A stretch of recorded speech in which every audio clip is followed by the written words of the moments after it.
going to call our meeting to order for Tuesday, June 16th. We're going to be continuing on our budget hearings, but first I'll check in and see if there's any moments of silence today. I don't believe there was. Pledge of Allegiance, Supervisor Pyska, would you lead us today? Allegiance to the flag of the United States of America and to the republic for which it stands, one nation, under God, indivisible, with liberty and justice for all.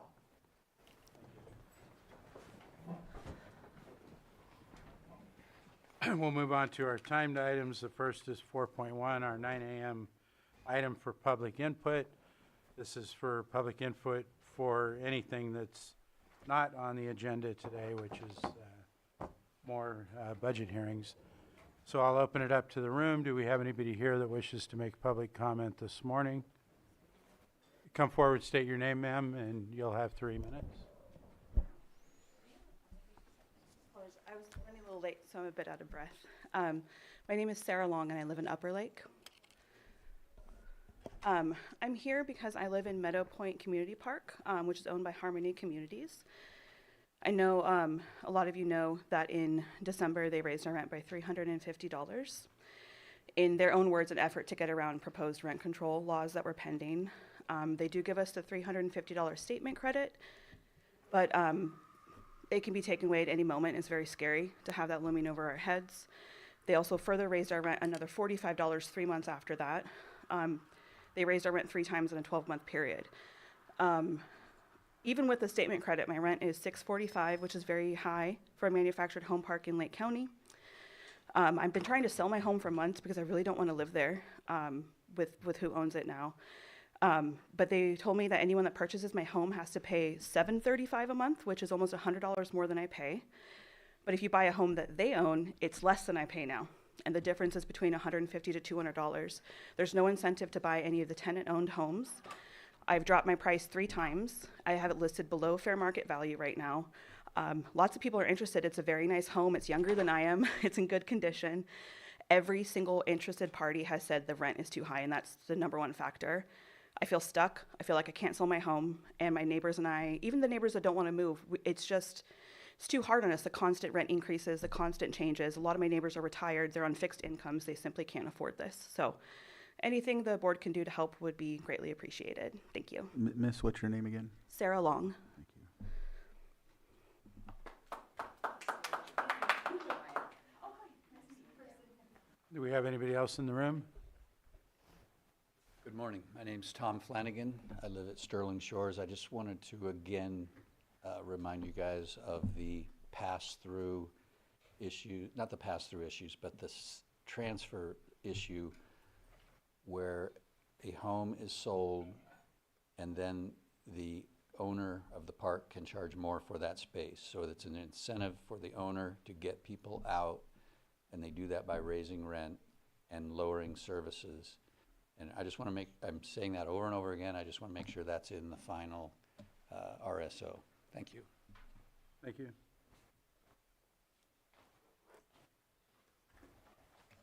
Good morning. My name is Maya Lynn, and I live in Sterling Shores Mobile Home Park, and I'd like to make some corrections to the record B that seems to keep going around. I didn't say anything the first time. I don't know if you guys even read it or notice it, but I thought, all right, I'll let it go. Second time the article repeats, they have it incorrect. It's Meadow Point, in case anybody from record B is listening, is the one that has the $350 a month rent increase. It's not Sterling Shores. I did not say that, as you guys know, but I keep being repeated incorrectly. We have the $485,000 pass-through fees from 2018 that we're paying, and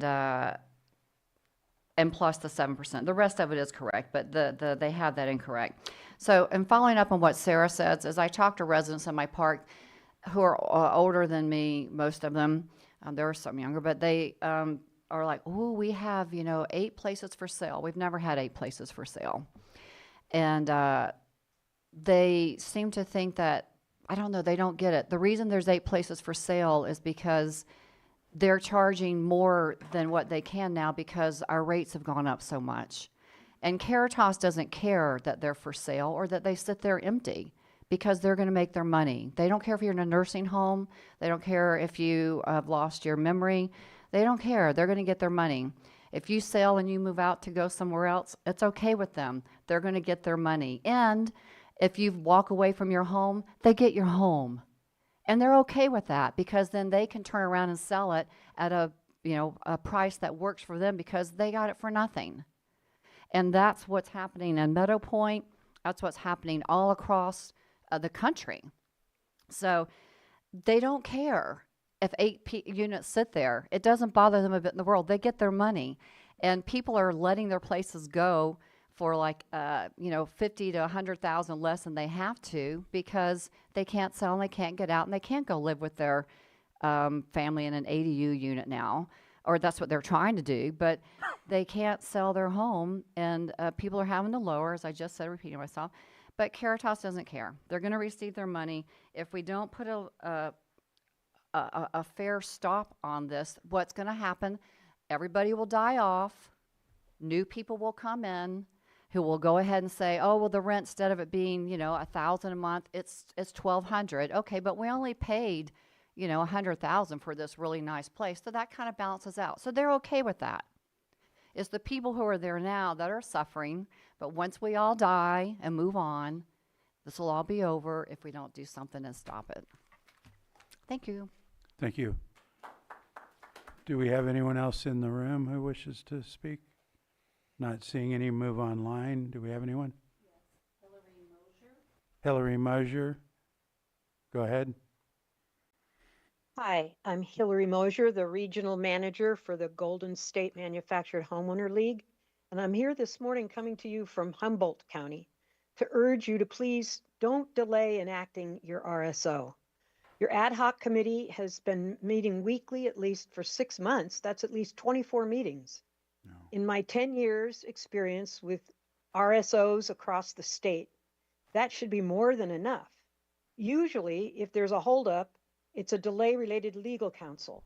And while we appreciate that the committee wants to get everything right the first time, we also know that while time passes, park residents are currently suffering unintended consequences, such as the $300 that Sterling Shores residents have already had to pay for pass-through fees they paid for previously. In addition, as local realtors will attest, lot rent in many parks has increased for new buyers to the point where homes cannot be sold and park owners are appropriating them and then lowering the rents and selling at 100% profit. In essence, by continuing to wait to enact your RSO, you are incentivizing this scam for predatory park owners like Matt Davies. As a possible solution to your dilemma, Gizmo is offering, at our expense, our longtime attorney specializing in writing and defending RSOs. We encourage you to consult with Bruce Stanton. He is available at no cost to the county and the most experienced attorney in the state in issues related to RSOs. Please call him to complete your RSO and enact it no later than July. Thank you. Thank you. Do we have anyone else online? Yes, we have Sterling. Go ahead.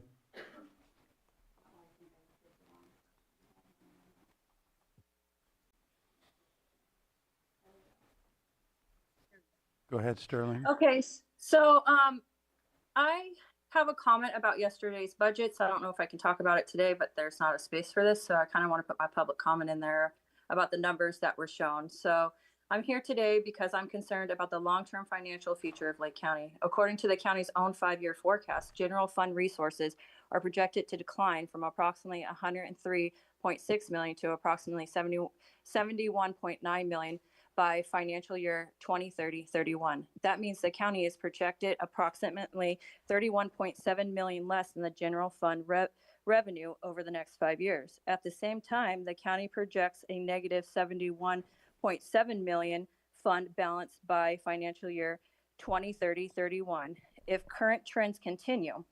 Payroll and benefits are projected to increase from approximately 58.5 million this year to approximately 74.7 million by financial year 2030-31, an increase of more than 16 million. Even more concerning, payroll and benefits increased by more than 10 million in a single year, from approximately 58.5 million in financial year 25 and 26 to approximately 69 million in the financial year 26-27. By financial year 2030-31, payroll and benefits alone are projected to exceed the annual general fund's revenue. It comes down to simple math. The county's projections bringing in about 71.9 million in general fund resources, while payroll and benefits alone are projected to cost about 74.7 million. That means salaries, pensions, and benefits alone exceed projected general fund revenues by nearly 3 million before we pay for roads, bridges, emergency services, elections, insurances, and county buildings. We still have to maintain our infrastructure. We already rely heavily on grants to repair roads, bridges, and water systems.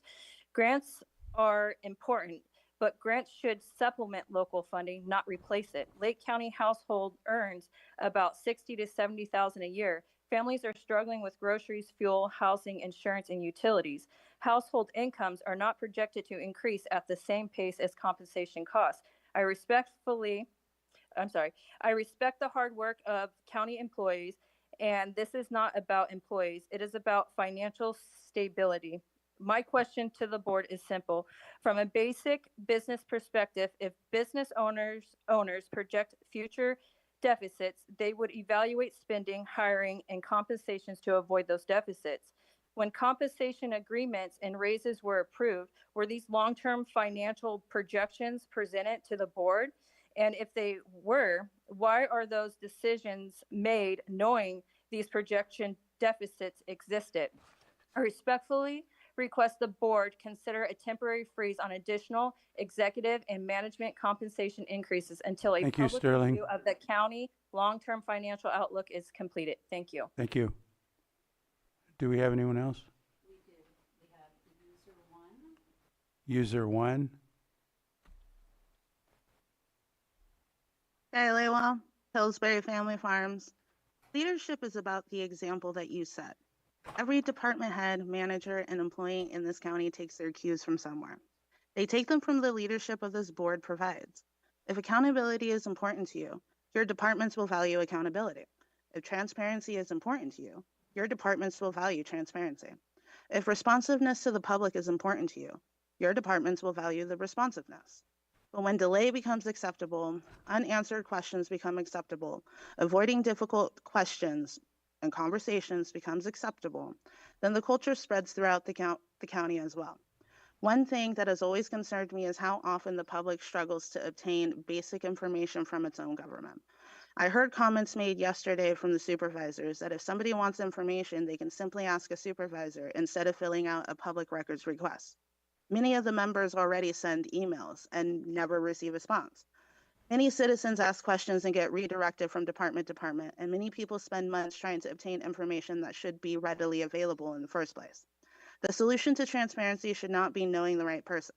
The solution should not be finding the right supervisor. And the solution should not be persistent luck and personal connections. The solution should be a government that's committed to the openness from the start.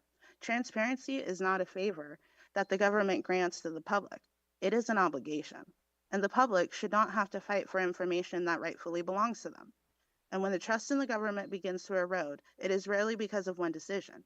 It is usually because people begin to feel that information is being withheld and questions are not being answered. That is why the leadership matters. And the culture of this county begins with this board. And the standards that you tolerate become the standards that the public receives. Muleha. Thank you. Do we have anyone else?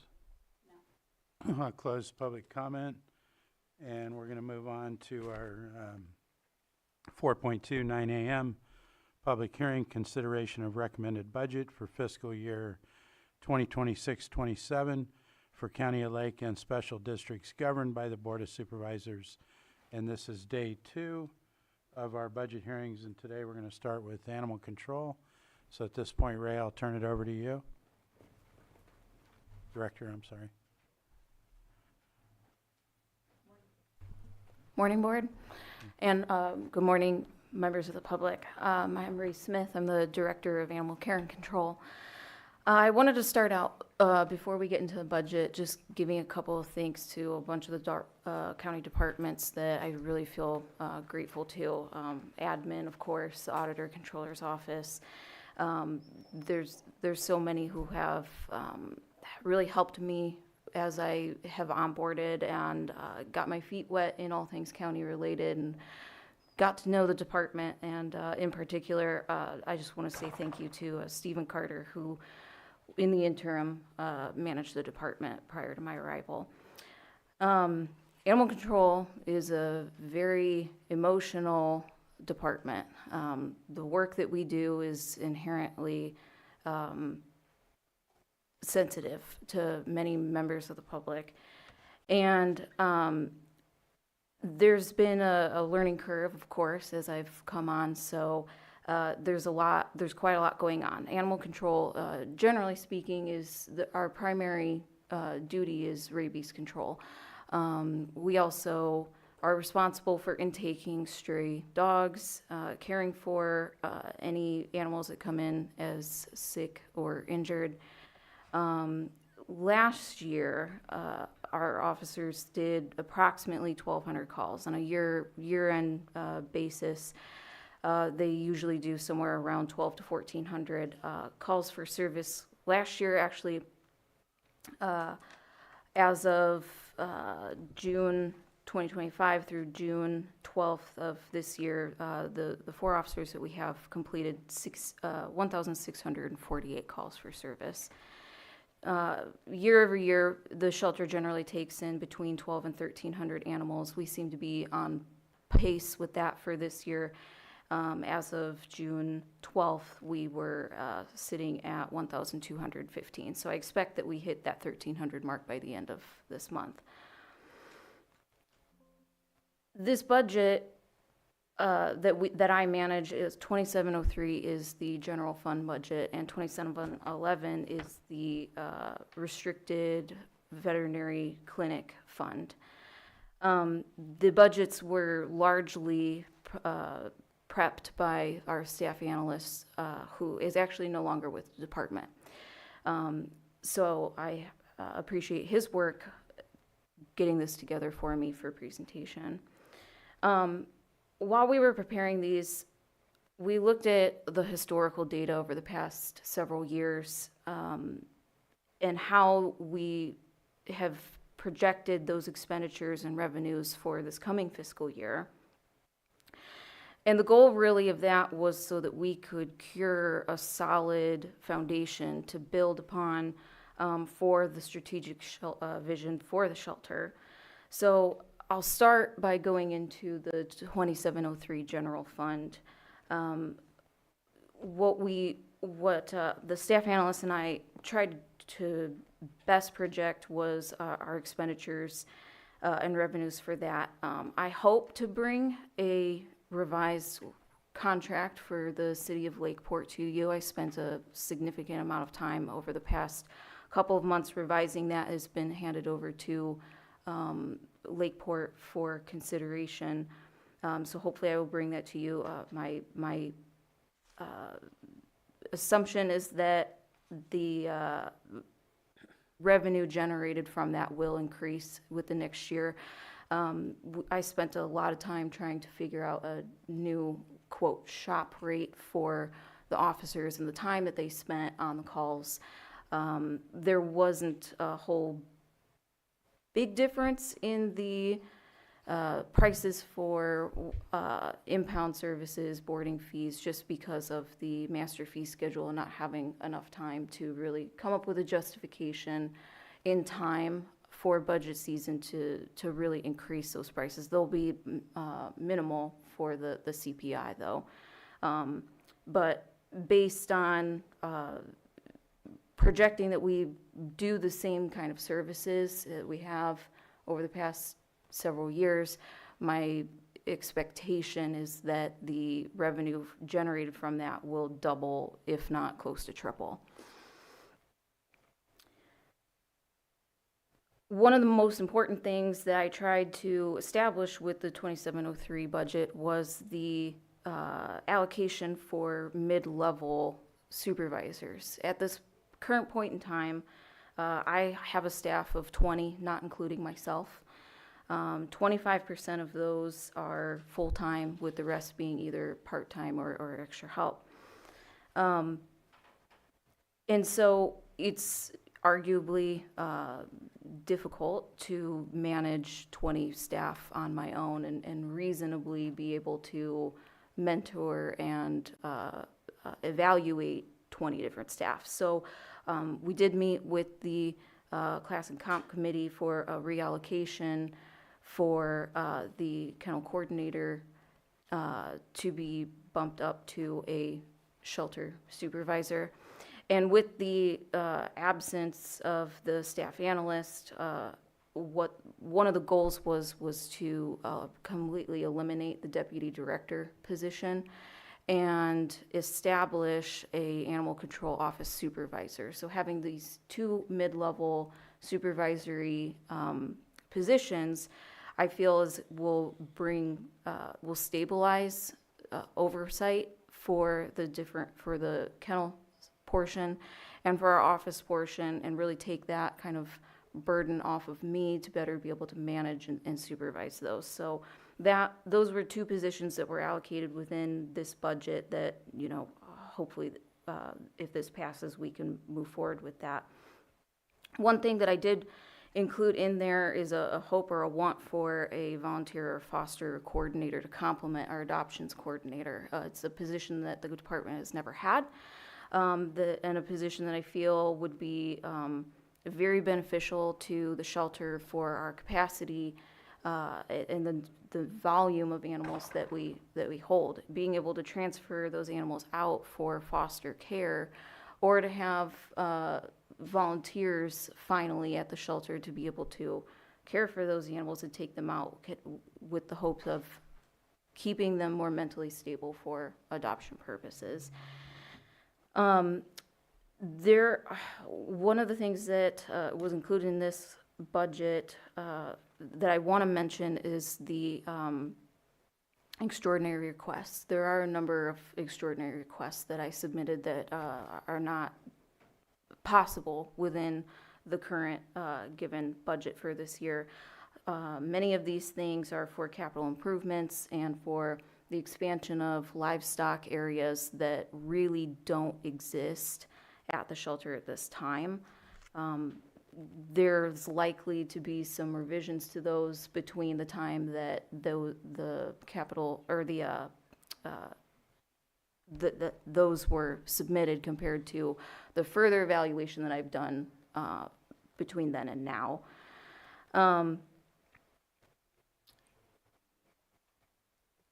And then so unless there's questions about that, I guess I can jump into the 2711 medical expenses for the veterinary clinic. Do we have any questions at this point? Wait. Okay, Wait till it's done. okay, Okay. go ahead and continue.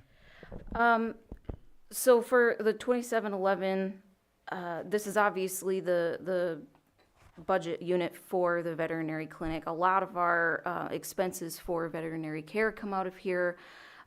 We have not, as you know, we have not had a veterinarian for many years, and it is a significant challenge to be able to recruit and obtain one of those. One of the items that is initially budgeted or transferred into the 2703 fund is $135,000 that comes from geothermal funding, which is then transferred into the 2711 budget. Those funds are used purely for the expenses for medical care for animals. So this includes spay neuters, vaccinations, surgeries, any kind of emergency medical care. These funds are completely spent to outside veterinary partners because we don't have a veterinarian, and we rely heavily on our 4 veterinary partners throughout the county. So these funds are critical for us to be able to utilize for those animals.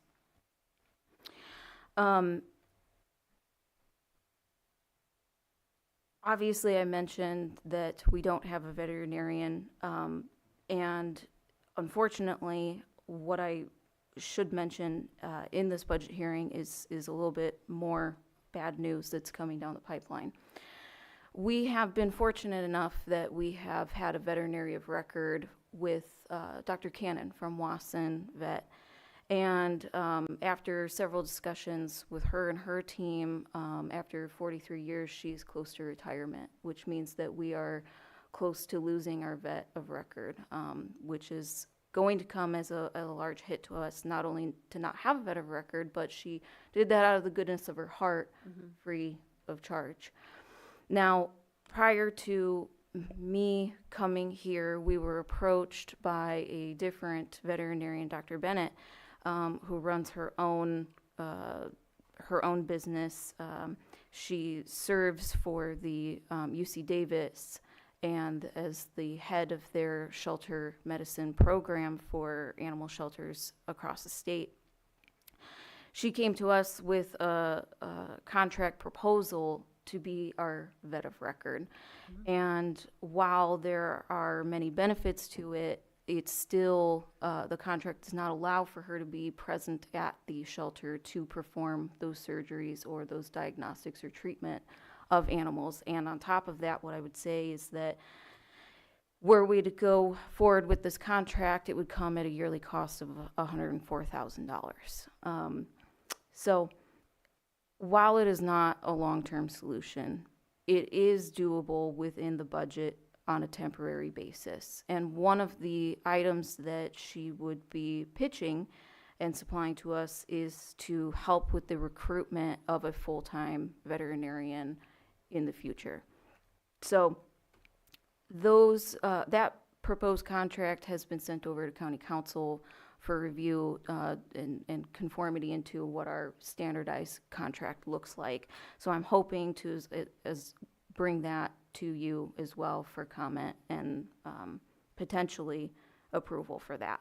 The goal for that was to have the vet of record start in July of 1st. And it's a critical piece because without having a veterinary of record, there are many services that we can't perform that would be very difficult, if not completely impossible, which would be, administering rabies vaccinations, euthanizing animals, ordering drugs that are essential to our operations. So moving forward, I think that the goal for the 2711, financially speaking, is to create a solid groundwork for where we want the unit to go in the future, to stabilize our veterinary clinic operations and develop a routine and decrease essentially external costs to our veterinary partners. And so I think that's about all I have for that. All right. Thank you, Director. Board members, questions? Supervisor Spatier. Appreciate that you've been here literally for a minute and that you're already on the verge of finalizing a updated contract with the city of Lakeport. I think it's been at least 20 years, if not longer, since that's been updated, and hoping that it has flexibility so it can keep increasing based on whatever our fee structure, because I think it was very set specifically to it was set to a finite number in that contract, no matter what we changed in our fee structure. So that's looking good. The vet thing, I don't know that I can approve that today. I like the concept. I don't know that I want to dive both feet in. We need a vet of record, period. That is one thing. I don't know that what you explained feels like a similar process we had where we paid somebody to help us out and then help us find someone else, and eventually got into a situation that felt very awkward. And so I don't want to fall in that same situation, but I do know we have a contract with UC Davis, or we signed a contract with UC Davis to help us find people. I know we had a contract with UC Davis. I think it goes all the way back to when Jonathan Armis was here. I remember, I have to look it up.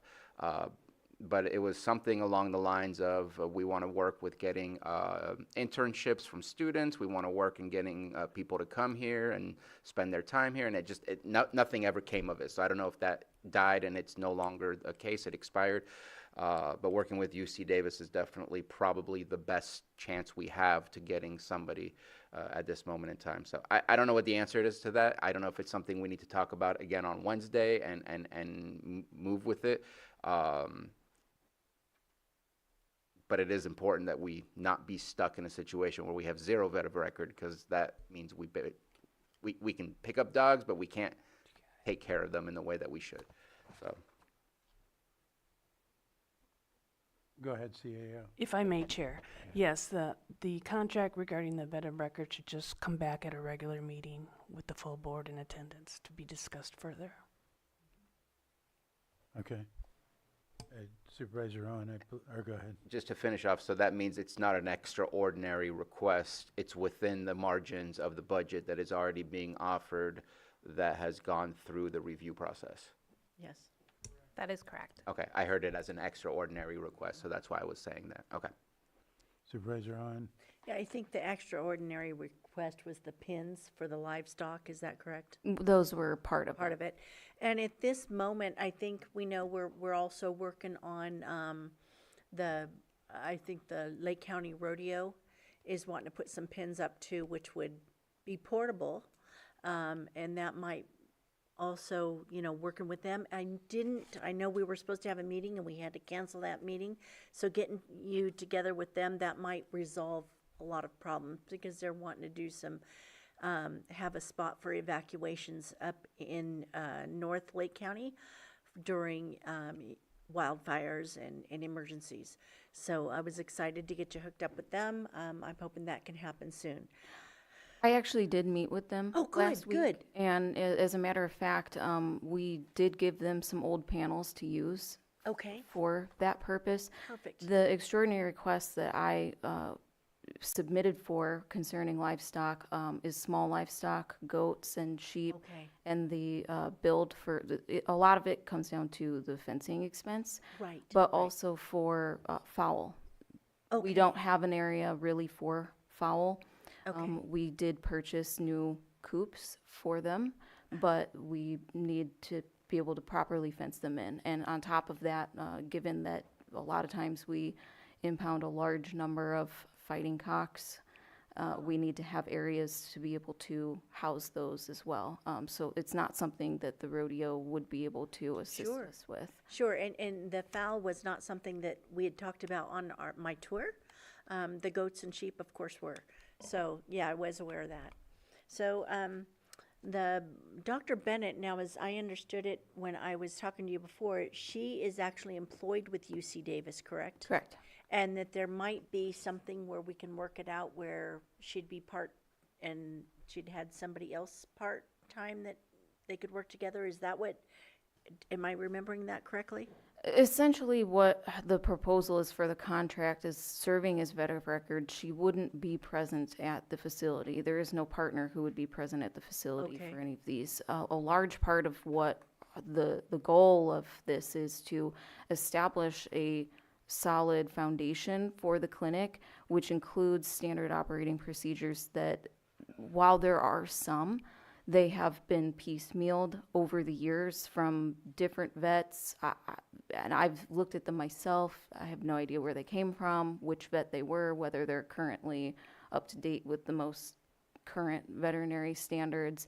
And so having a uniform set of standard operating procedures, largely in part her holding the DA license for us to be able to order drugs, working with our registered veterinary technician and some of our other staff and support for these veterinary clinics that we, or these microchip and vaccine clinics that we do.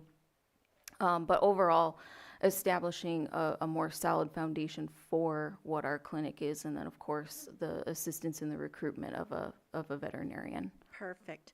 Yeah, and I think, have you by chance reached out to any retired vets or other vets in the area to see if they were willing to kind of help us out like Dr. Cannon was doing? I have not, given that I haven't been here very long. I've discussed this with my staff and particularly my kennel coordinator who's been with the county for 25 years, and at every turn they've declined. Okay. There is a lot of risk associated Sure. with tying their license to our operations. Sure, sure. And it takes a lot of time away from them and their clinic when we have to constantly call them for advice about or treatment protocol or approval to perform some kind of procedure at the shelter. Sure. And I think we might have touched on that in one of our animal control meetings, but I just thought publicly I needed to bring that up. Thank you. Supervisor Pyska. I have a question. The position allegations, are these different? Because we've done a lot of moving around lately for the department. Are these new to be considered at the end, or are these the positions that we've been talking about moving around? So these positions are replacing existing positions that are there. So it will actually be a savings. Okay. So overall FTEs are not changing, but the title and responsibilities are. Okay, yeah, that's what I thought. Perfect. And then we can talk about the extraordinaries tomorrow when we get to that. Go ahead, CAO. Yes, thank you. May I speak to that, Chair? Yes, please. As you know, we have proposed a balanced budget, which does not include these extraordinaries. In fact, during our fiscal presentation, we noted that we recommend no extraordinary. So I want to keep that in mind, because if we include extraordinaries, we're going in the opposite direction. Okay. So I recently heard in the last few months that Lake County has now been added to the list for loan forgiveness for veterinarians. And it's probably something you're aware of too. And Dr. Jenny Lane, who now works with our UC Extension, is a vet who recently worked at UC Davis before she started with the extension in January, I think. So she might be a great person to talk to. She lives in the county, has a lot of experience, and she and I have been talking about this for years. So just one other person to maybe help talk this through, to locate some of these. Maybe a vet who really needs to get their loans forgiven can move to our county, and maybe we use that as a recruitment strategy. All right, so the proposal on the 104,000 for the vet of record, just to be clear, that would be coming out of money that we would have for the veterinarian. So it's been there, it's there. So I don't have a issue with that part of it. Is there any other board questions before I open it to the public? Not seeing any. So is there anybody in the room that wishes to comment on the animal control budget 2703 or vet medical clinic 2711? Yes, ma'am, come and state your name and you'll have 3 minutes.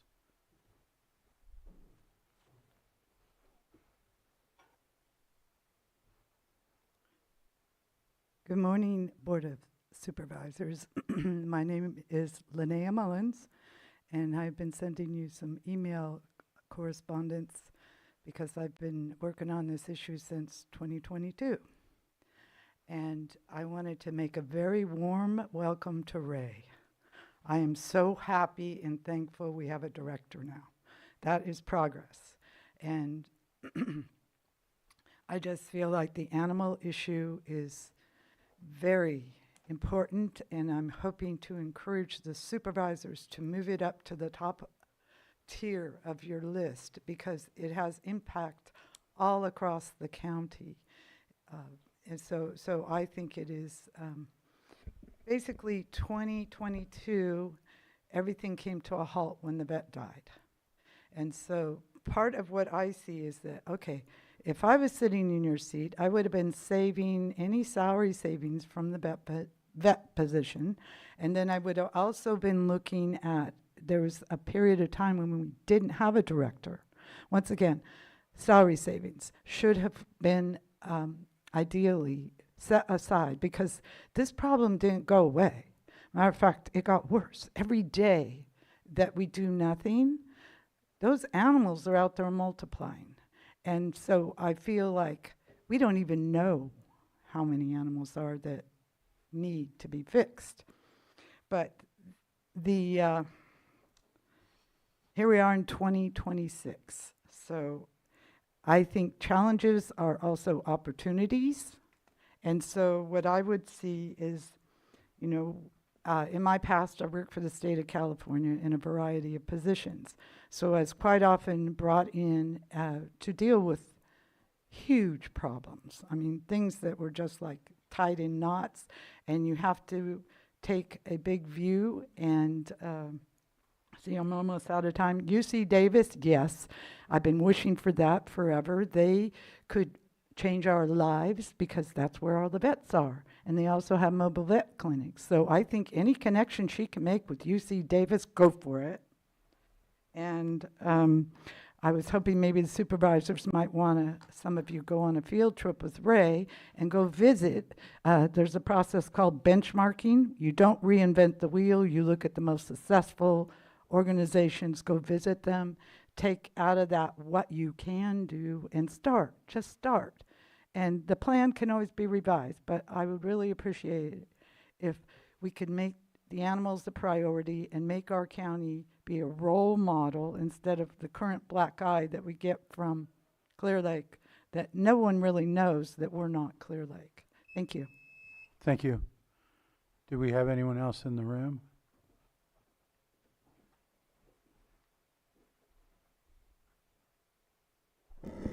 Good morning, Mr. Chair and Supervisors. Margot Kambara.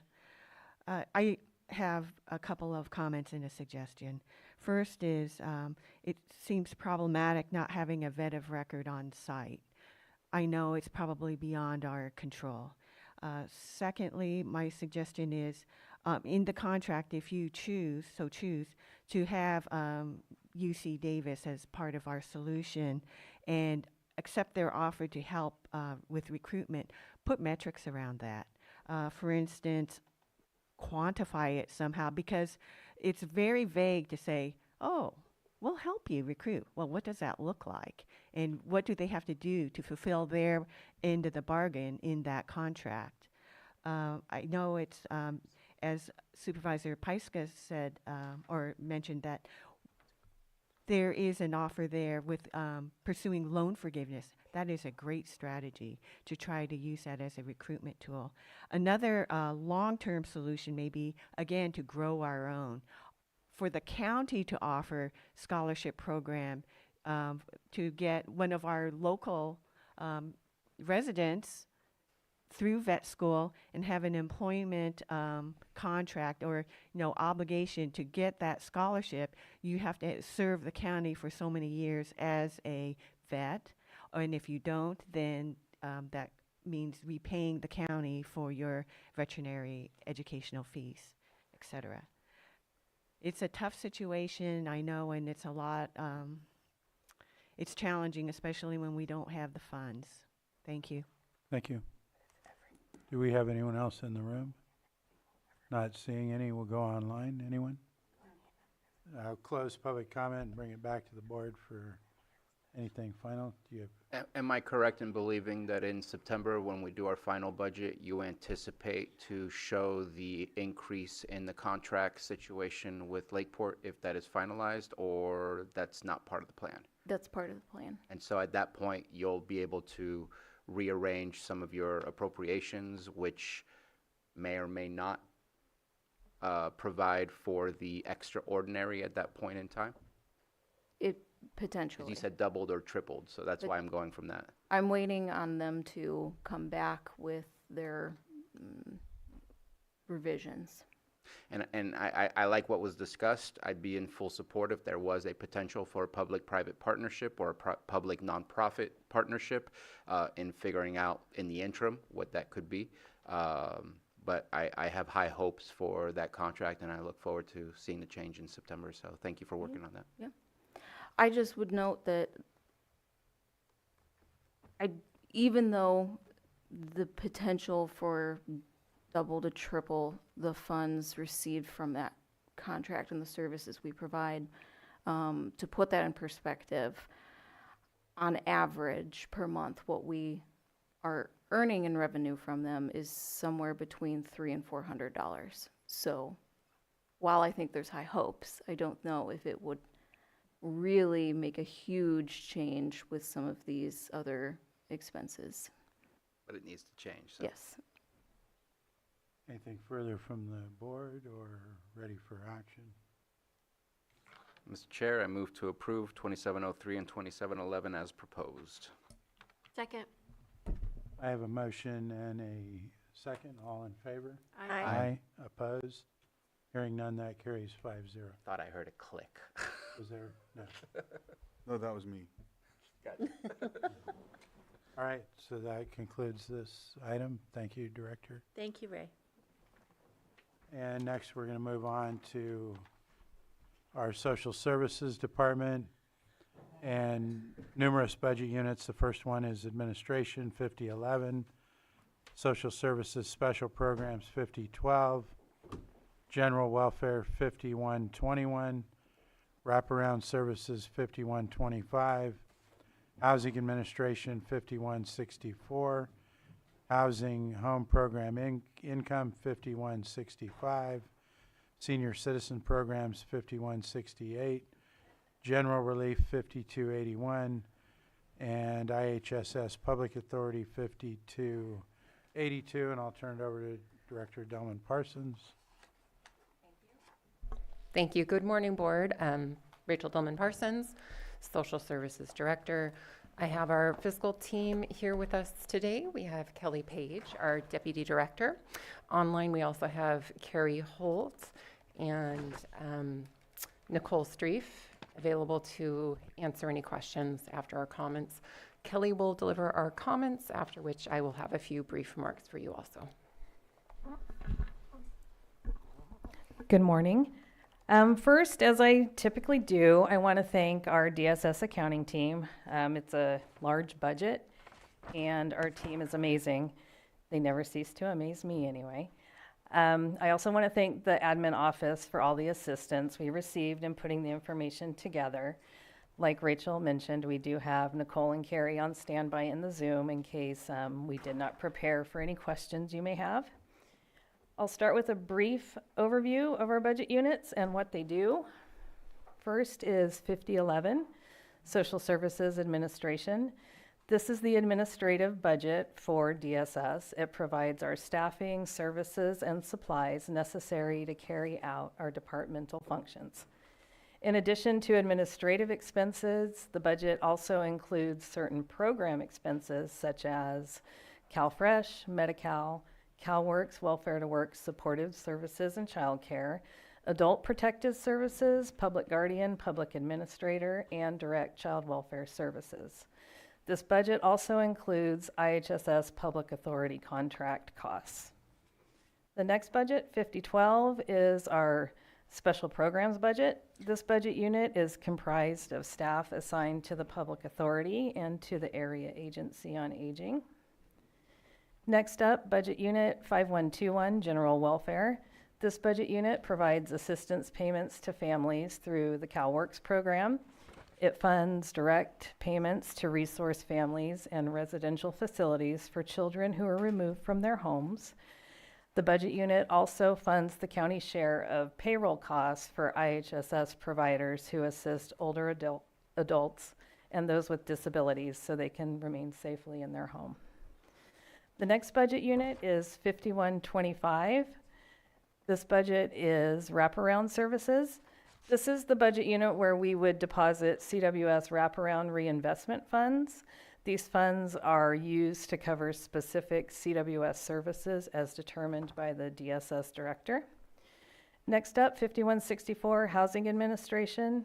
This budget unit includes operation of the Housing Choice Voucher Program and staffing and support for our other housing budget unit, 5165. 5165, Home PI Housing Services. This budget unit consists of loan payment proceeds from first-time homebuyer and owner-occupied rehabilitation loans that were made from home grants in previous years. 5168, Senior Citizen Program. This budget unit assists in supporting local senior centers and provides Lake County's matching funds to the Area Agency on Aging of Lake and Mendocino counties. 5281, General Relief. This budget unit is comprised of the General Relief Program assistance payments. And finally, 5282, the IHSS Public Authority Administration budget. This IHSS Public Authority budget maintains the registry of screen providers and offers training to providers and recipients. The Public Authority contracts with Social Services Budget Unit 5012 for staffing and Budget Unit 5011 for operations.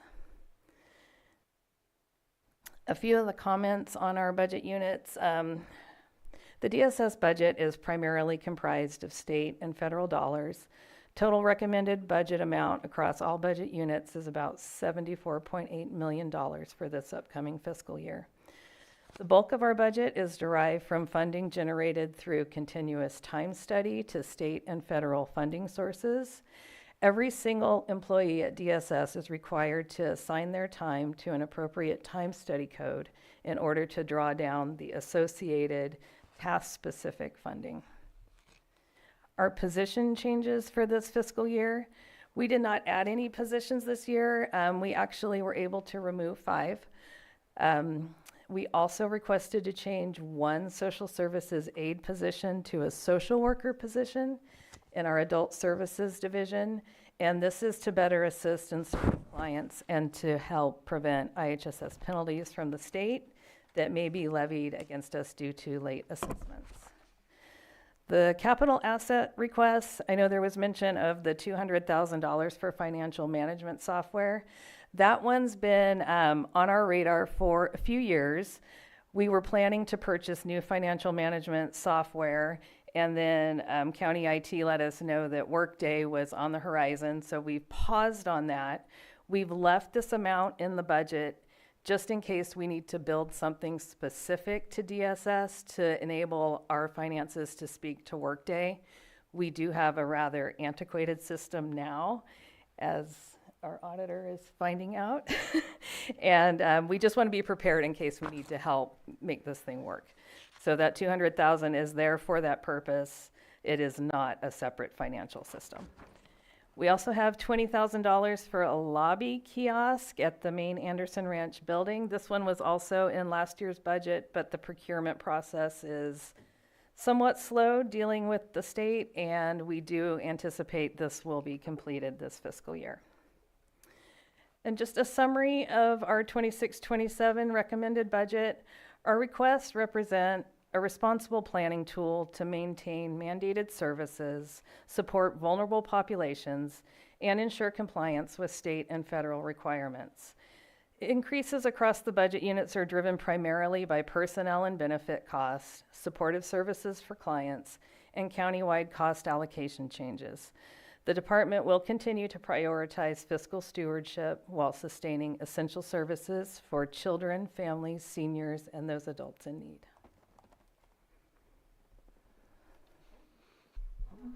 Thank you, Kelly. Great as always.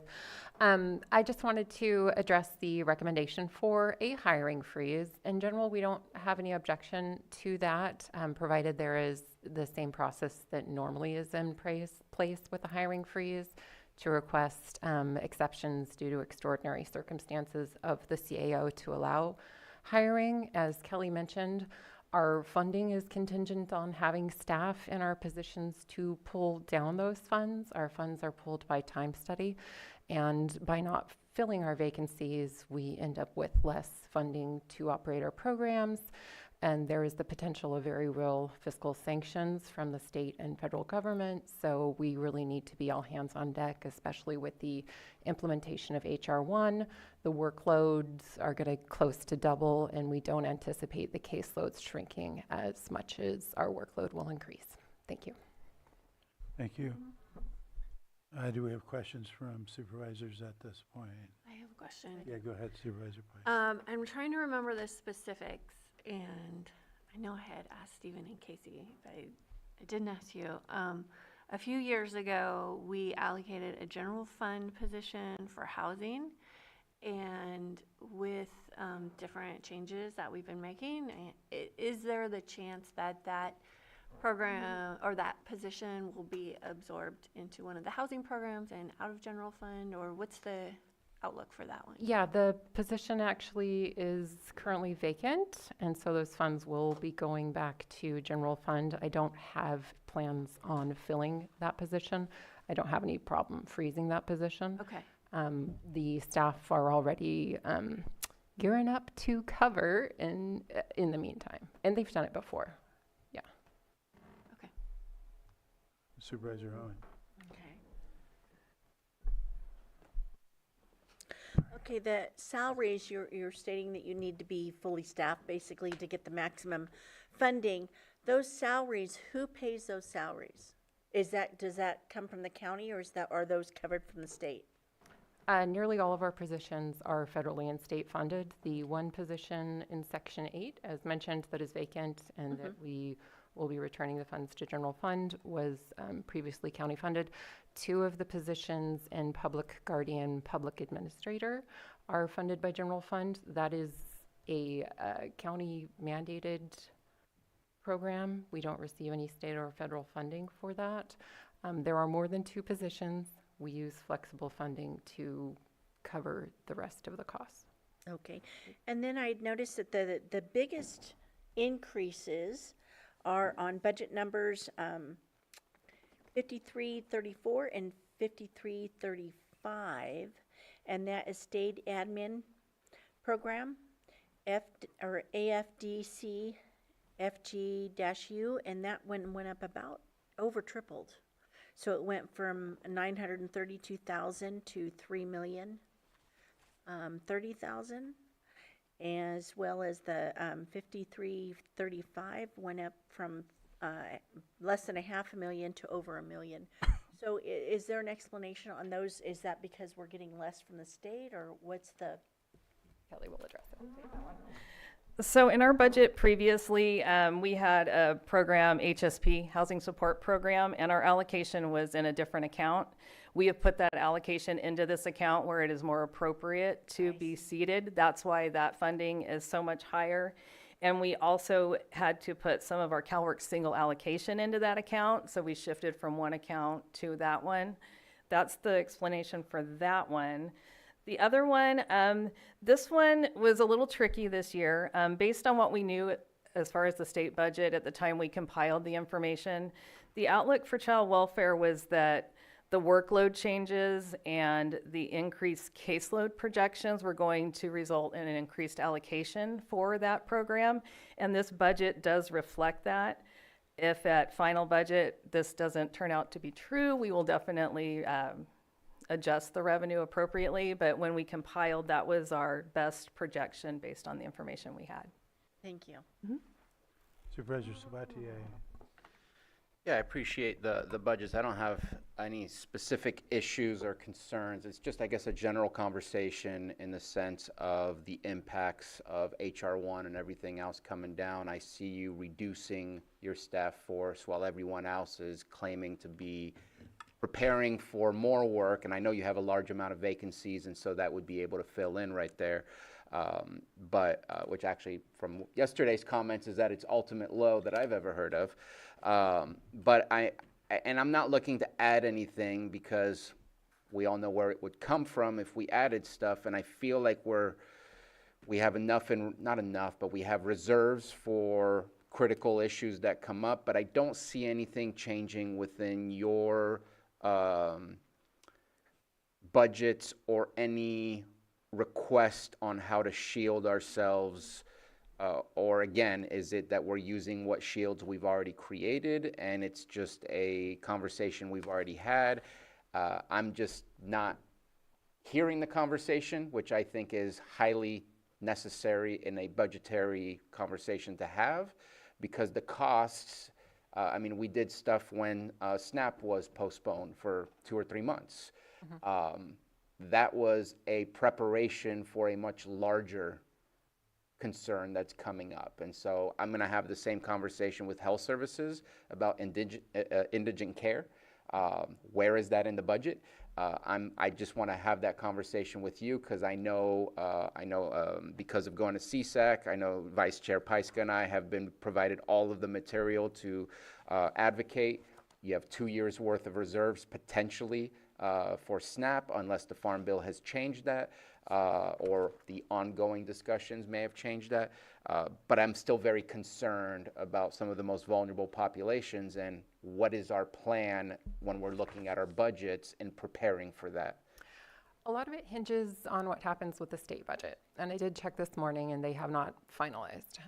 If it is finalized as legislature has recommended, we're going to be in a better position than previously anticipated. That would be great news.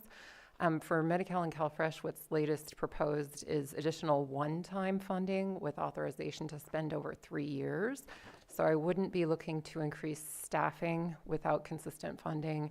I would be looking at increasing overtime, which staff are very willing to do. I have currently put the kibosh on overtime, and that is how we have historically met spikes in workload.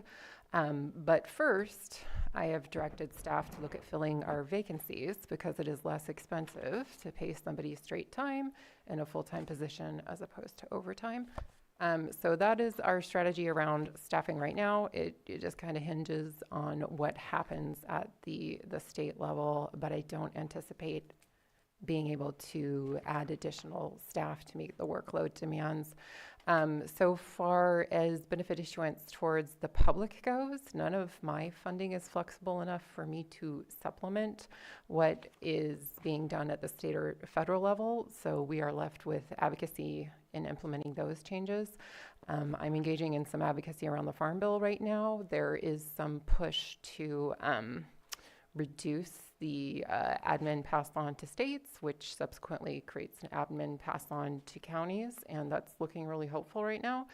So just keeping an eye on things, hoping for the best, and moving rapidly when we can to shift. The state budget did also include funding for CMSP and indigent care, so if it passes as recommended by legislature, we'll be looking okay for that for a year. I think that was everything. Did I miss any? And at this moment, eligibility, the doubling up of the workload is just continued as is within the confines of what we have in front of us? So we're waiting for CMS guidance and state guidance on implementation, and that partially hinges on what the workload will look like for us. CMS just released their draft guidance a couple weeks ago, and it's in review, 45-day review for feedback, and the state and CWDA are analyzing that in order to give directions to counties on how to implement. As much as possible, the state will try and automate processes, but it's a really short timeline for automation, particularly if how we have guessed CMS is going to direct us to implement is not how CMS ultimately directs us. So it's a short timeline. We're going to look at automation, and if we can't, it's possible if funding allows, we may need additional positions or 900-hour positions. We are going to engage with our partners in the community as much as possible to just assist the public. They cannot complete the actual redeterminations. That has to be done by an eligibility specialist.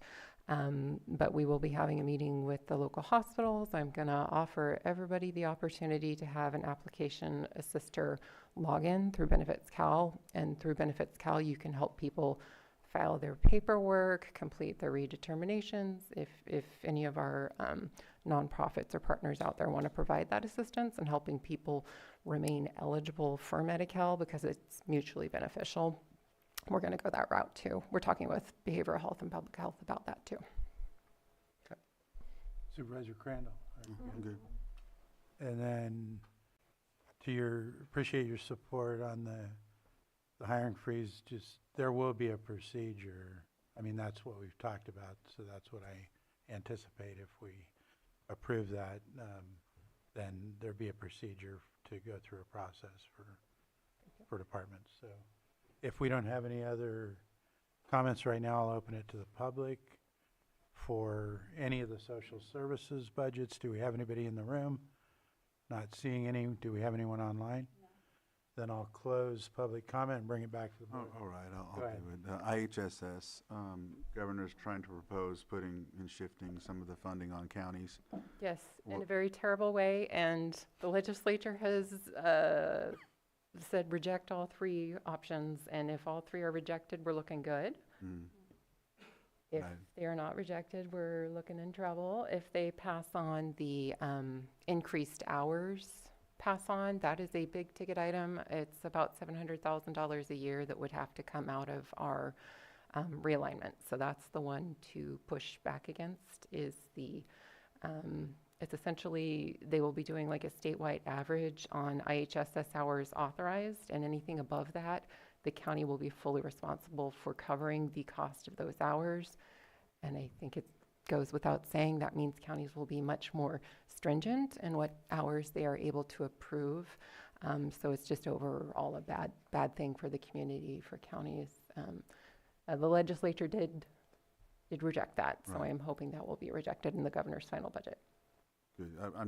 I know that CSAC and RCRC are pushing back as well, but just wanted to highlight that. Thanks. Yeah, absolutely. Thank you. That is a very important one. Thank you, Supervisor. So I'll go ahead and I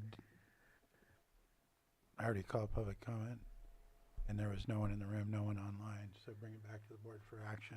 Mr. Chair, I motion to approve budget units 5011, 5012, 5121, 5125, 5164, 5165, 5168, 5281, and 5282. Second.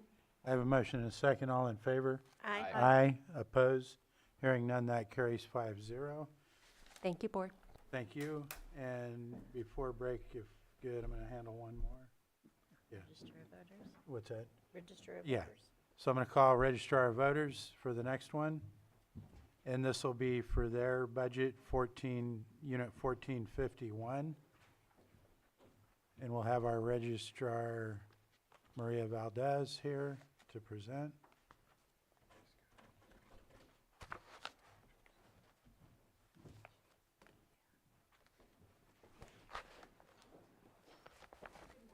Morning.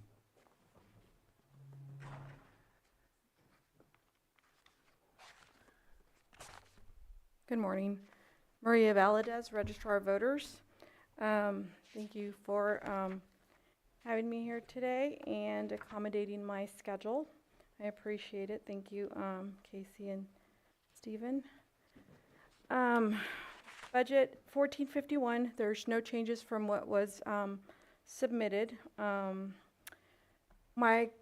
The department, the Registrar of Voters is oversees the federal, state, local, and all special elections in accordance with applicable laws and regulations. We maintain voter registration data with the re-registrations, new registrations, updates, cancellations. We process and verify candidate filings and oversee campaign finance filings. We review and process statewide and local initiatives, referendums, and recall petitions. And we engage in voter registration and voter education activities, attending community events.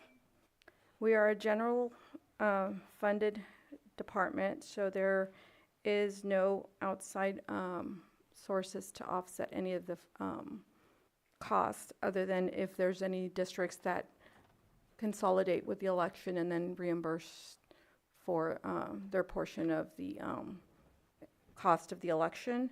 There are some contracts sometimes that we get for HAVA and state grants to offset some costs for elections like cybersecurity, physical security, and one of the contracts that we currently have is for voting system upgrades, or to help with some of the voting system components, which will go away this fiscal year, at the end of this fiscal year.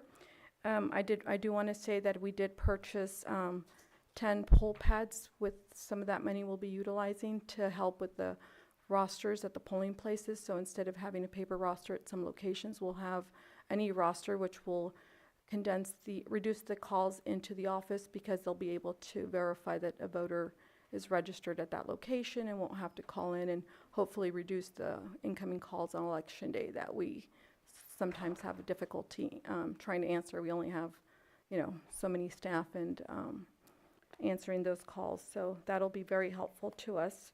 So we'll get 75% of that cost reimbursed to the county. And I'll use the HAVA money on some of the other to get the rest of the cost. That was a little over $38,000 that the cost was for those.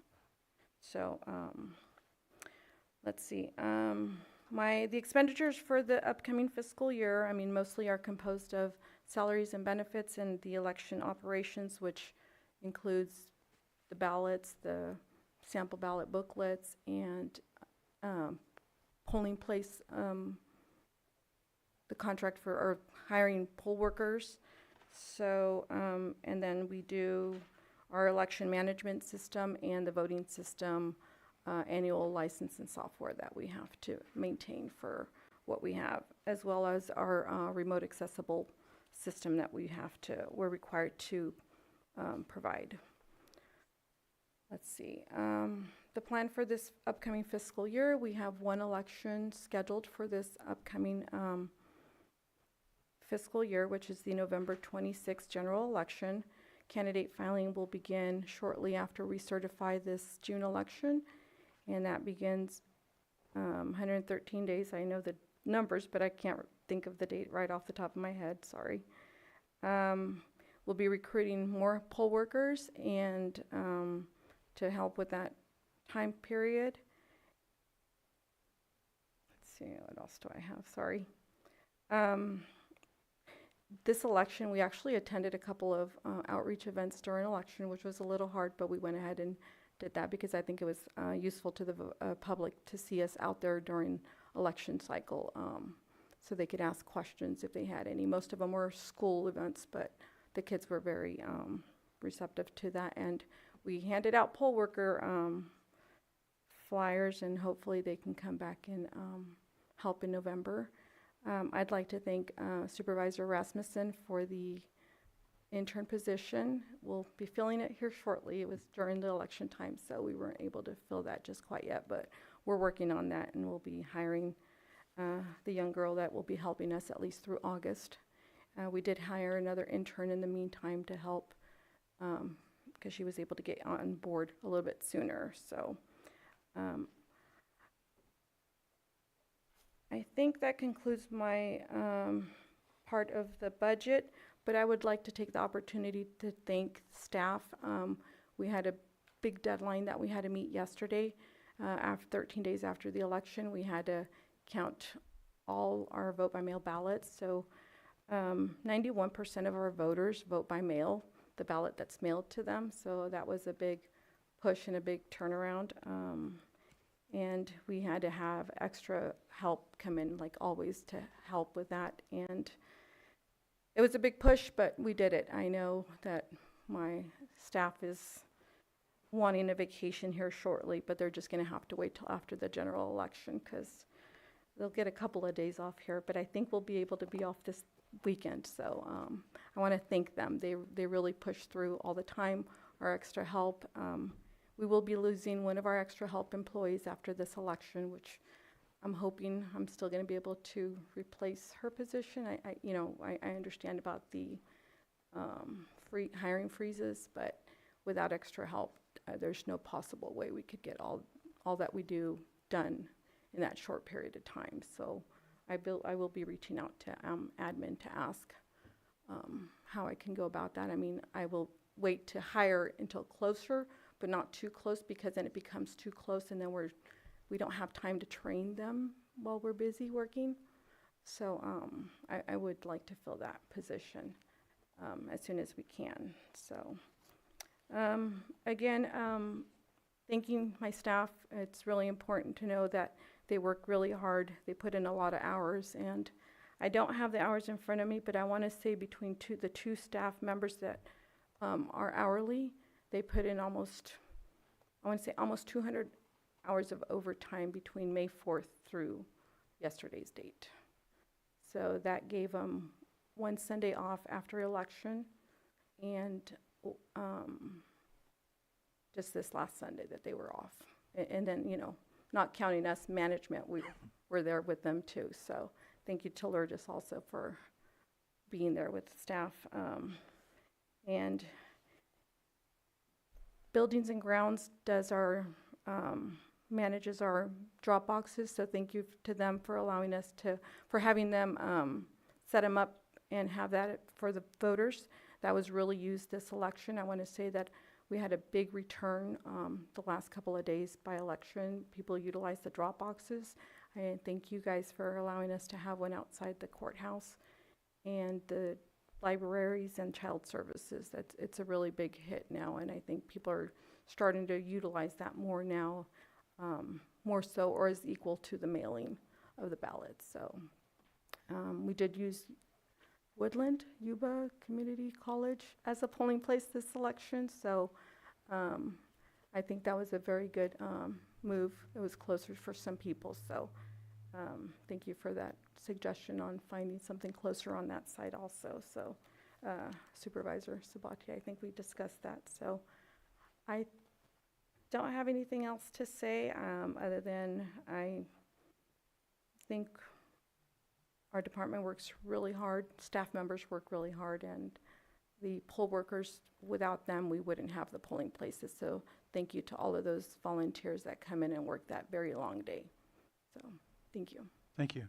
Do we have any questions or comments from board members at this point? Not seeing any, I'll open it up to the public. Do we have anybody in the room? Anybody online? I'll bring it back to the board. Just quickly, I wanted to thank you for being out at all the outreach events. I've seen you guys out in the community, and it's important to try to keep encouraging people to vote. So thank you. Go ahead, Supervisor. Yeah, I just want to say thank you for, you have a small and mighty group of people. They're not all staff that makes these things happen, and your budget does not have some of the increases that I see in some of the others, and just want to appreciate the fact that you keep doing the work that you do and ask for modest increases, and so happy to approve. Thank you. Mr. Chair, I move that we approve Budget Unit 1451. Second. I have a motion and a second. All in favor? Aye. Aye. Opposed? Hearing none, that carries 5-0. And we're going to take our morning break.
We'll call our meeting back to order. Before I start the next one, I just wanted to announce we have to have a hard stop no later than 5:30 PM today, so I just want to let people know that. And next, we're going to move on to all of the budget units under special districts. I'll read those off. Lighting districts, 8210 through 8219 and 8461. Lands End, 8351. Corinthian Bay, 8352. Middletown Sanitation District, 8353. Southeast Regional System, 8354. Northwest Regional System, 8355. Anderson Springs Sewer, 8356. CSA number 2, Spring Valley Campground, 8460. CSA 2, Spring Valley, 8462. CSA 6, Finley, 8466. CSA 13, Conotee, 8473. CSA 20, Soda Bay Water, 8480. CSA 21, North Lakeport, 8481. Kelseyville Waterworks, 8593. And Special Districts Administration, 8695. And I'll turn it over to Director Bore for presentation on these units. Good morning, board, staff, and residents. I'm Robin Bore, your Special District Administrator, and Jesse Salmeron, our Deputy of Fiscal, is here as well to present our budget and review any questions that you may have. So as we're just read off, we have 9 different streetlight districts. We have 4 wastewater plants and 2 additional districts that discharge 2 other wastewater plants. One goes to Kelseyville, one goes to the city of Lakeport. We have 6 water districts, and I would like to point out that our capital projects that are in progress will be rolled over, and that will be shown in final budget as well. Our total budget is about $39.3 million, through $39.4, made up of almost $6 million of grants. There's $1 million in geyser funding from the geyser pipeline and improvements they're requesting. And we have about $2.1 million in new CIP projects that we'll be discussing. So this is an overview by district to how we come up with the $39.4 million. You can see that the wastewater systems are large districts. Spring Valley Water, I want to point out that it's not really a $4.1 million budget. There is $3.6 million worth of grant funding running through there, and that's for the 2 Wolf Creek bridges that Public Works is working on with us. And so some of the existing projects that we're working on, we have the Spring Valley Lake Recovery Project. It's a grant-funded project. And that one is expected, we just got the plans yesterday. We expect to go to bid. We have to have some portion of that construction done by the end of December. So we are on track to do that.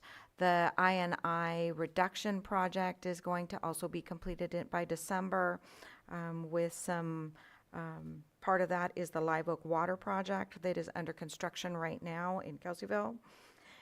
And then we have the 2 wells that we have completed in North Lakeport and in Spring Valley.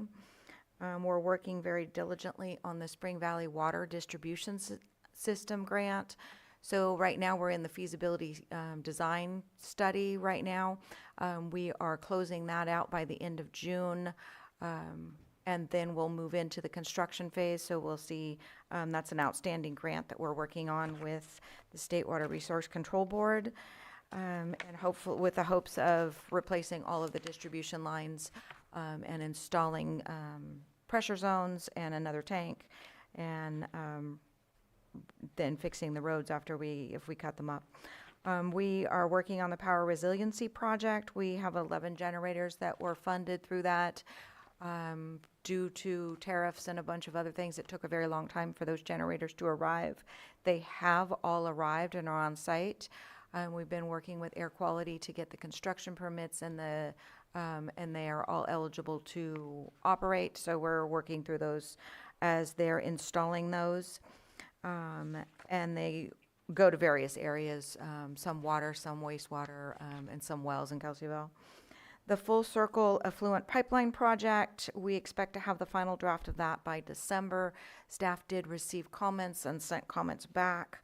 And then we have grant funding to replace the remaining 2 redwood tanks in Kelseyville, which we will bringing the design contract to the board. I believe it's next week, or the first week of July. And then we have the ARPA money that we had for the tertiary plant study. We did get that. It's under final review. We've also shared that with our state partners who are working on technical assistance with us to see about the feasibility of that. We're working on the Northwest Septic Station construction. We expect to have that done by December. We're roughly about 90% in design right now. We're waiting for the final electrical permit, electrical engineering that will go with that. And our engineering consultants are working with our plant operators to get final information and make sure everything is where everybody wanted it. The sewer modeling project, we started with Southeast, limited funding, so we started with Southeast being the critical sewer model that we needed to do. It's in progress. They are literally having to rebuild it. These kind of models are kind of proprietary software, and so when you update your model, you either continue with the same vendor and they update it from there, or they gather the data that they had, but then they have to kind of re-enter it all. So the original vendor did not bid on the project, so Belgian and Race is diligently working on that with us. They're reviewing all of our as-builds and making sure all of the data is uploaded correctly. And then they will be working on our water model. And so some of our outstanding grant applications, we're working with the state on the Kelseyville Water Consolidation, Soda Bay, Finley, Rivieras, in that area, as well as the Kelseyville Wastewater Consolidation, which is Corinthian Bay, Soda Bay, some of the Rivieras, and they're also looking at the tertiary study to give us some technical assistance on the feasibility of that. And the Southeast wastewater plant improvements and the 2 lift stations, we're waiting to hear on the earmarks. Congressman Thompson did submit, I believe, $3.5 million in earmark funding for us, as well as we're working with Senator McGuire on state funding possibly for that. In the meantime, we are looking at preliminary design for that project so that we can make sure that we can separate the pipes and determine any other needs that will need to be done there. We are working with USDA on the disaster grants. They're going to give us $440,000 for additional generators. We met with the Spring Valley and North Lake Park community to ensure that, yes, they were still interested in generators. The community overwhelmingly supports having a backup generator replaced at the water plant and community center, which will also aid in that being a resiliency center. And then some lift stations on the northwest wastewater system further away than, because we can't have, like a middle generator go on if all the lift stations kind of have to line up. So the community is in support of all of those. And so we're finalizing those documents. And the Middletown wastewater plant improvements, that project has been sitting in the funding queue for quite some time. It's still an unfunded project, but we are still pushing to get those improvements when funding is available. And I already touched on the Spring Valley distribution construction grants. We are hoping to get about $80,000 per connection up to. So that's a huge redo of the entire Spring Valley water system and making that a completely reliable system. Currently, due to the high pressures, the mains, we have sometimes 2 or 3 main breaks in Spring Valley a week. So this will go a long way. What's the timeline on that grant? So by June 30, we submit all of the preliminary documents, which was the engineering study identifying, tank locations, about 60% plans, the preliminary environmental of this is what environmental will entail. And then I would expect in the next 6 months we will be finalizing the construction portion of that and hopefully being able to secure those funds in the next 6 to 9 months. And so our current project status of existing projects that we're working on, some of these will be carried over. The utility relocation adjustments in Southeast, some of those have been paid as they complete their projects. Those funds are in the CIP and will be carried over. They're looking at trying a new kind of real-time meter reading, and their pilot project would be in Kono. That we haven't had time to actually implement that. So now that we're fully staffed on the water CMOM and staff that assists that person, we are hoping to get that pilot project moving. We're getting quotes for the security cameras at Northwest. A lot of those goes to lift stations where we have homeless or unhoused people break into the areas, and that's very dangerous for anybody to enter those. They could fall in the pit and it could be very detrimental.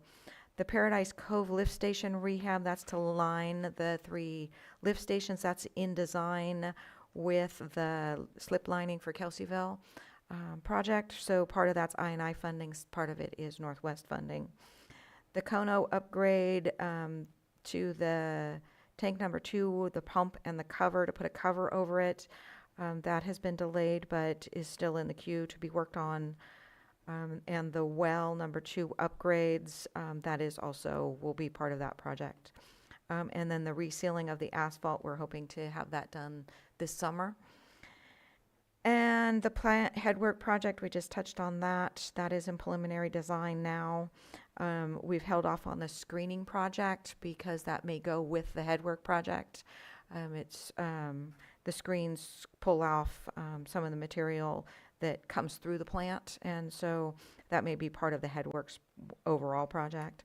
And the treatment plant Vallejo lift station is on hold, as well as the Highlands pump station is on hold, pending the purchase of the property and the outcome of what happens with the city of Clear Lake.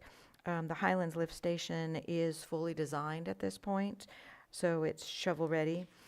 And all of those are tied up into the earmark money as well with the congressmen and the senators.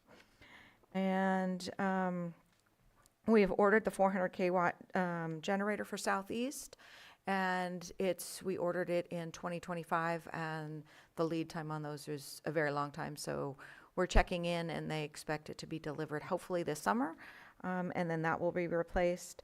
The lift station number 2 ceiling is underway. The SCADA project, we were hoping to get a consultant to respond to our last RFPs, and they did not. So we'll be seeking another consultant opportunity for somebody to do a complete evaluation of all of our SCADA so that we can then get all the districts and all the sites on the same SCADA and make it accessible instead of having to actually go to the different plants. And then the chlorine analyzer, chart recorder, ozone upgrades, the POs have been issued for Soda Bay, and we expect those to be completed over the next 3 to 4 months. And then our upcoming CIP projects that we're going to be discussing is the Soda Bay raw water pump. It's a small project, but to replace the raw water pump. Replace and rebuild the system. It's for the water system. There's some pressure reducing valves in Soda Bay that need to be replaced. And then the air release valves on the wastewater systems, we call those ARVs. Those are on the force main lines. And the water tank rehab in North Lakeport that needs to be done. And I know that yesterday there was some discussion about the software system, so I wanted to discuss that as well. I guess it was last week we talked about the CMMS system and what would be needed for, that's a state requirement, and So when I came, we were looking at, Workday, and it was determined that Workday didn't do a lot of the stuff that we needed. The billing, utility billing was not included in that, as well as the CMMS, which is an asset management system. And what we really need is a fully integrated system that ties in our GIS, our CMMS that's required by state law, and our utility billing that's currently done in CAMS and is very antiquated and doesn't have a lot of functionality that we really should have. So when I was in Stockton, the city of Stockton, we did a very detailed needs assessment of a fully functioning financial system for the city. The city population 300,000, so county size at least, and they were on a HTE. What do you guys, Naviline that you guys call it, the same green screen old system that the county is currently running. We did a complete assessment of all the different departments, what would be needed to get everything, including utility billing. They have everything. We had solid waste and stuff like that in my department. And so we did that complete analysis and then did an RFP. And we did do a full analysis of Workday and Tyler Financial. And as Workday would do stuff like general fund departments would need, and they like some of the customizations that they could do, the city did go with Tyler because of the special revenue departments, the utility billing, the one-stop shop, that kind of stuff. So I am very familiar with both software packages. And we did do another update. I did look and see what Workday could offer us. And basically, for utility billing, they would be getting a third party. So they would be getting another software package that would integrate. And they would do asset management, but it's more of a listing versus something that does our work orders and integrates fully and tracks our assets and ties it into GIS, as well as ties in our CIP projects. So when we improve project pipelines and stuff, that would automatically be integrated in everything. So we have done a deep dive into that, and we reached out to IT. And we will be going to the technology committee as of yesterday to give them an update. When this goes to there, we will give them a full presentation. We'll have the vendor come and show them all the functionality. Additionally, it also has all of the dashboards that allows for a lot of transparency so that everybody can see in real time what's going on and what's being done in the different areas. So we'll have more on that, hopefully to come very soon. Some additional things that are in our upcoming budgets are our rate studies. So we did issue a 5-year contract. We have gone through the Lands Inn. That is complete. Lands Inn South Lakeport has been completed. The user fees for the department, currently we don't have really any way to capture time and materials for costs such as like plan review, permit reviews, permit issuance. Inspections are only $50. Our mainline extensions are very, very cheap as well. So we aren't catching the cost of what those activities are should be. So that should be coming back. We were hoping to get it in the master fee schedule, but that will be coming back once that's finalized. And then Southeast system has been completed. We did present that. We will be making some adjustments to see about smoothing some of those beginning spikes. And we were directed to hold off until July to September. So we'll be checking with Supervisor Sabatier as to the timing on that.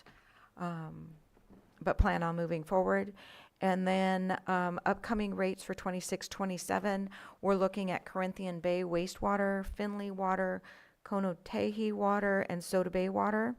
Those are some of the districts that haven't been updated. Like Corinthian Bay hasn't been updated since '95, so that's in dire need, as well as Finley hasn't been done since 2003, Cono since 2010, and Soda Bay since 2011.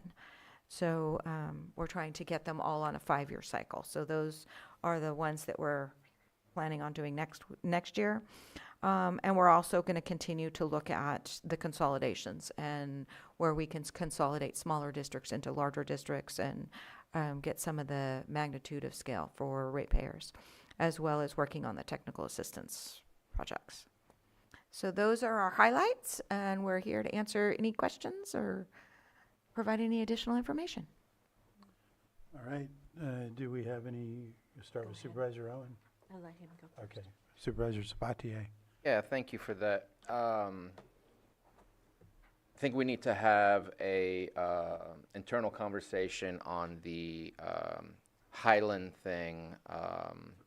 Unfortunately, there's been some changes that have occurred, but I'd like to see how it is that we can find ways to move forward on that. It's needed. It's been needed since the occupancy was provided to the apartments. So I have concerns as to what our timeline is. I would like to review what we're planning there. Let me go to my notes here. Thank you for the finance software for at least speaking on that and hearing the direction to go to the technology group. I don't know what the answer is, but I am glad that you have done what appears to be your due diligence on what fits. The CMMS part, which obviously I don't want to put any kind of delays on after the conversation we just had just recently. Is that a part of the package, or is it a like an add-on, a module that adds on to it that just kind of communicates together, or it's all part of the same package? Yeah, so Tyler Financial is a true government software package. It is pretty much the only one that is solely geared to government software. So it has all the best practices in there, and each one of them are basically a module. So you can add and subtract modules as you need. And so when we go to the technology committee, we'll talk about implementation and the order of that. And if, I believe that we can get just the CMMS, but it really doesn't make sense for us not to get at least the billing, the CIP, and the CMMS, asset management, grant management stuff all together. And so that's why they are technically separate modules. So it is also possible that once we have the interface with Workday, that other departments could, they have a permitting module. They have, every module you can imagine. So there may be other options for other departments that don't have software or that are looking that Workday can't meet to move into there as well. Yeah, I just wanted to see if it was a possibility of a separate connection or not, but that doesn't sound like that is the case. So I did want to talk a little bit about the finances. I have a feeling that these will change. I know for a fact that since you sent us an email, that next week you'll be talking about kind of the reconciliation of your reserves. Right now it shows something like $1,072,000 some odd dollars. That should go down to zero, if I understand correctly, if I remember the email correctly. Correct. That is for the sewer, Robin Lane sewer spill response. Southeast specifically. Southeast specific, and it will bring down our operation reserve down to that, to basically zero, starting out the year. That is the difference. There is a difference. We have a capacity reserve that is for capital projects, and it has something like 700,000 odd dollars in there, maybe 750. I did have a question for that. And that's after we put in our projects for the CIP. And so that when you look at fund balance, So you mean it reduced? yeah. So when you look at fund balance, I mean, it looks like we have all kinds of cash. Yeah, 2.7 million. I was gonna get there. And so that's basically our cash flow. So, like everybody, knows, okay, well, this is how much I make every year. This is how much my rent is. This is how much all this stuff, and they come up with their discretionary dollars. So we have, out of that, cash flow, we keep that so that we can pay our bills and do that. But we have allocated those funds to either operating budgets, capital projects, that kind of stuff. So I have a 5-year look ahead on all of our funds so that I can make sure that we pull things back, or we can, when we can actually fund projects and stuff like that. So, yeah, so it's, the capital reserve is going down because we are actually moving forward with projects. In the past, projects had been budgeted, and if they weren't done, then they just kind of went away. And so we've identified our critical projects that will be multi-year and continue over. So that's what happens to the capital reserve and how we really don't have money, but it looks like we have a lot. And it appeared to me, based on at least the numbers that are preliminary right here, because they're not finalized, they're kind of estimates. You have 2.7 in fund balance carryover. I believe the difference between your expenditures and your revenues anticipated is about $1 million. It will leave you with about $1 million at the end of the year, which will be, again, for your cash flow, is what you're talking about. I just kind of wanted to walk through it and just put it out there, just for the sake of everybody understanding where we are.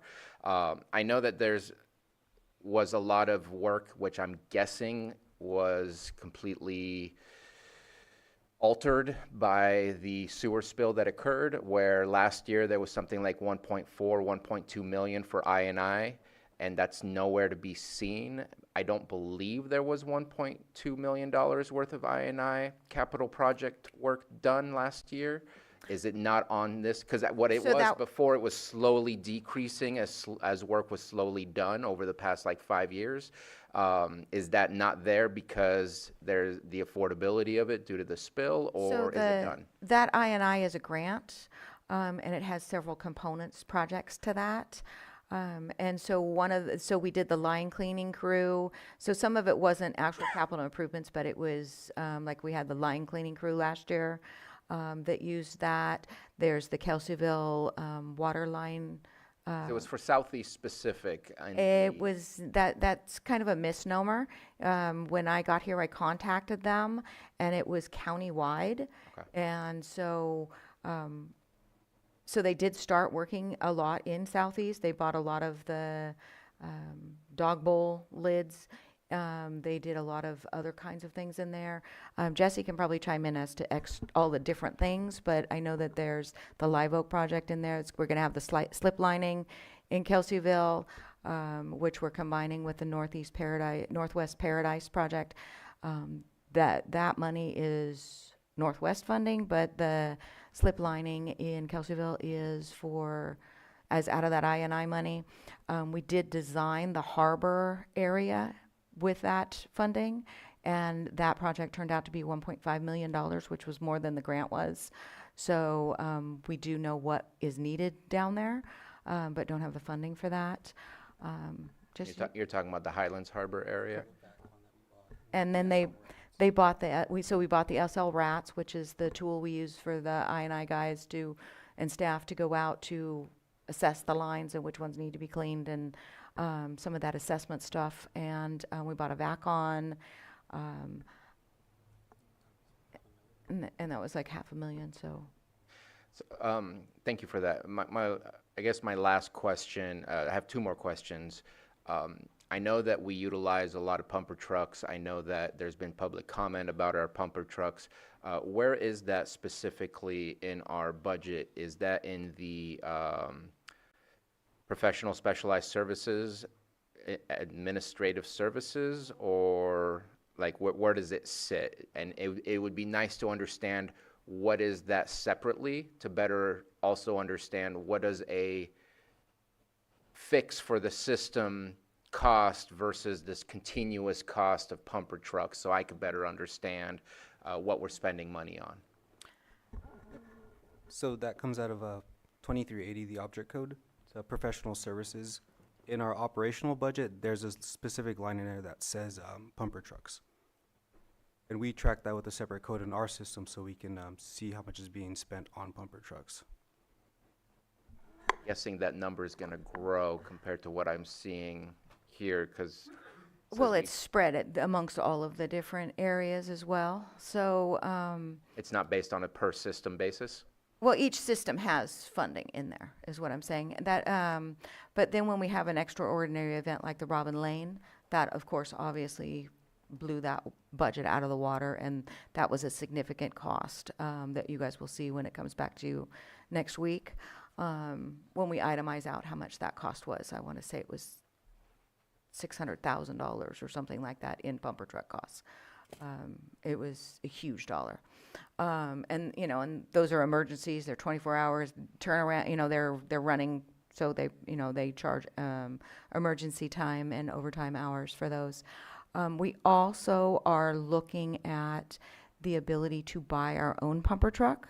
So when we have maintenance items or, you know, small things, like when we just had a contractor hit a force main in the Kelseyville, Soda Bay area in the north, in Chair Rasmussen's area, we had to call a pumper truck just to make sure that we didn't spill. That's a precaution because, you know, that's part of our response. If we had our own, we could have had that person respond there and monitor the lift station for us. So we are looking at the ability for us to get our own, maybe one on both ends of the lake, so that we can then cut down on a lot of those service calls. When we do lift station repairs, a lot of times we have to call pumper trucks as well, just to keep up so that we can repair, you know, because we have to shut down the lift stations to do stuff. So we are looking at options, and yeah, we are aware of how much it costs. The amount that you're spending. So, sorry, two more things. One, you're buying more generators. I know we had a air quality control report, and I know those are mostly based on older generators, so these new generators may not be of the same pollution rating or whatever. But is there any hopes for battery storage? I know we did some during COVID. We did a lot of Tesla batteries. I don't know how great they are for operating for the amount of electricity you need, but just wondering if that's something that is being looked at versus just normal generator, diesel running stuff that is unfortunately not looking good when we have those reports coming from our air quality control. Yeah, so we're working very closely with air quality on our generators.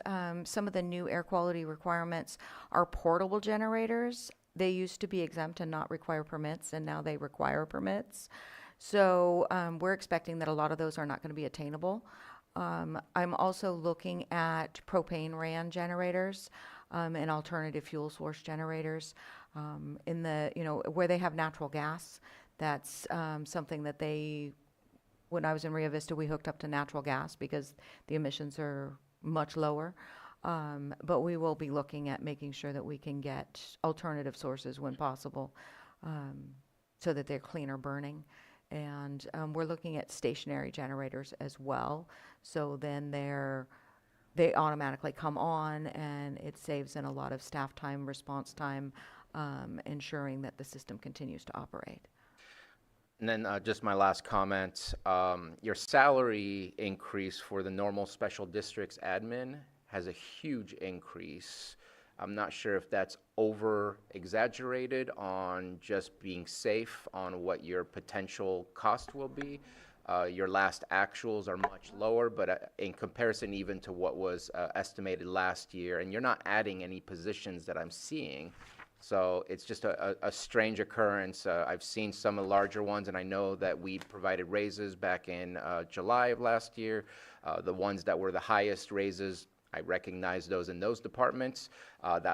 Sorry, it was not your department, but they were significant. I'm seeing a huge increase, and I guess that leads to concerns of taking away from the bottom line of being able to operate the infrastructure itself and maintain the infrastructure itself. Granted, you do have a rate study coming up in a few months. Just wanted to make that statement, and the last one is, it doesn't really show, but you are going after a whole lot of grants. We unfortunately did not get the CDBG grant from what I was told. Correct. But we don't get every grant we try for, but I know we've been attempting to get a lot of stuff. We're working with our federal partners, we're working with our state partners, and I appreciate the work that goes into that in attempting to get the funding to be able to do the maintenance and operation on the system. So I'll leave it at that. Thank you. Yeah, so on the staffing, I want to point out that last year we added the I&I crew. to the maintenance crew. So we added 5 full-time employees and that's really all they're doing is going from system to system. They're obviously starting in Southeast. So I expect that those will, move from district to district as needed. So we budget and then as the staff fill out their dailies, they're actually charged to whichever district they're working in. And so we had a lot of salary savings in the past, and then and so you wouldn't see those costs until next fiscal year because we just recently filled a lot of those positions. We do have 3 full-time and 1 extra help position open right now that we're kind of slow rolling, looking for the best people, and reassessing as to, what can be shifted and that kind of stuff with the understanding of what's going on with the general fund, possible, if we can help in any way. So that's an extra help inspector position, which we are having either our capital project manager inspect or our superintendents. It's usually like development kind of stuff, connection stuff, which is right within their wheelhouse. And then we haven't filled our staff analyst position. We recently promoted somebody to a staff analyst senior position to help with the implementation of the software and to get our technology where it needs to be, replacing our customer service supervisor. And we have our capital project manager that we have 1 potential candidate that we are reaching out to do interviews on. And then our deputy director position, which we have 1 application in, but we're not moving forward right now on that position. So we're looking at, where we can save and where we can adjust stuff. And I apologize. And all the positions in the budget are fully funded. There was, and if Jesse wants to chime in on any of that. I think it's this is probably just the raises from last year. That's the big difference. What I get here is the full salary report from the auditor's office, and that's what I end up inputting on the budget. Yeah, and I think we fully allocated the amounts last year too, because the position allocation as of last year was 55 as well as this year. The last thing, I'm not too enamored by the capital improvement plan that we had done, since most of the things were on the 5-year trajectory rather than, and I get it that with what happened in the emergency, it took away a lot of funding to be able to make it happen immediately.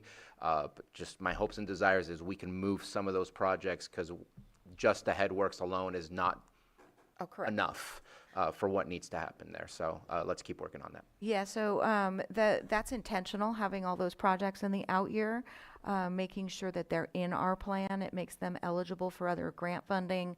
It identifies that these are our priority projects. So it helps us, 1, identify here's all of our needs, as well as here's the funding that we need to go after. Yes, it is our intent whenever possible to move them forward, but we are adamant that, we need them in the plan. That's why there's so many of them showing unfunded, but we need to keep moving forward on pulling those forward whenever, if we can. Supervisor Rowan? Thank you. 2 quick questions, and I should know this, but I don't. Where's Corinthian Bay and Conona? Conatehi? Uh-huh. So Conatehi is over by Upper Lake, between Upper Lake and like Lucerne area, Lucerne. up on the hill. Okay.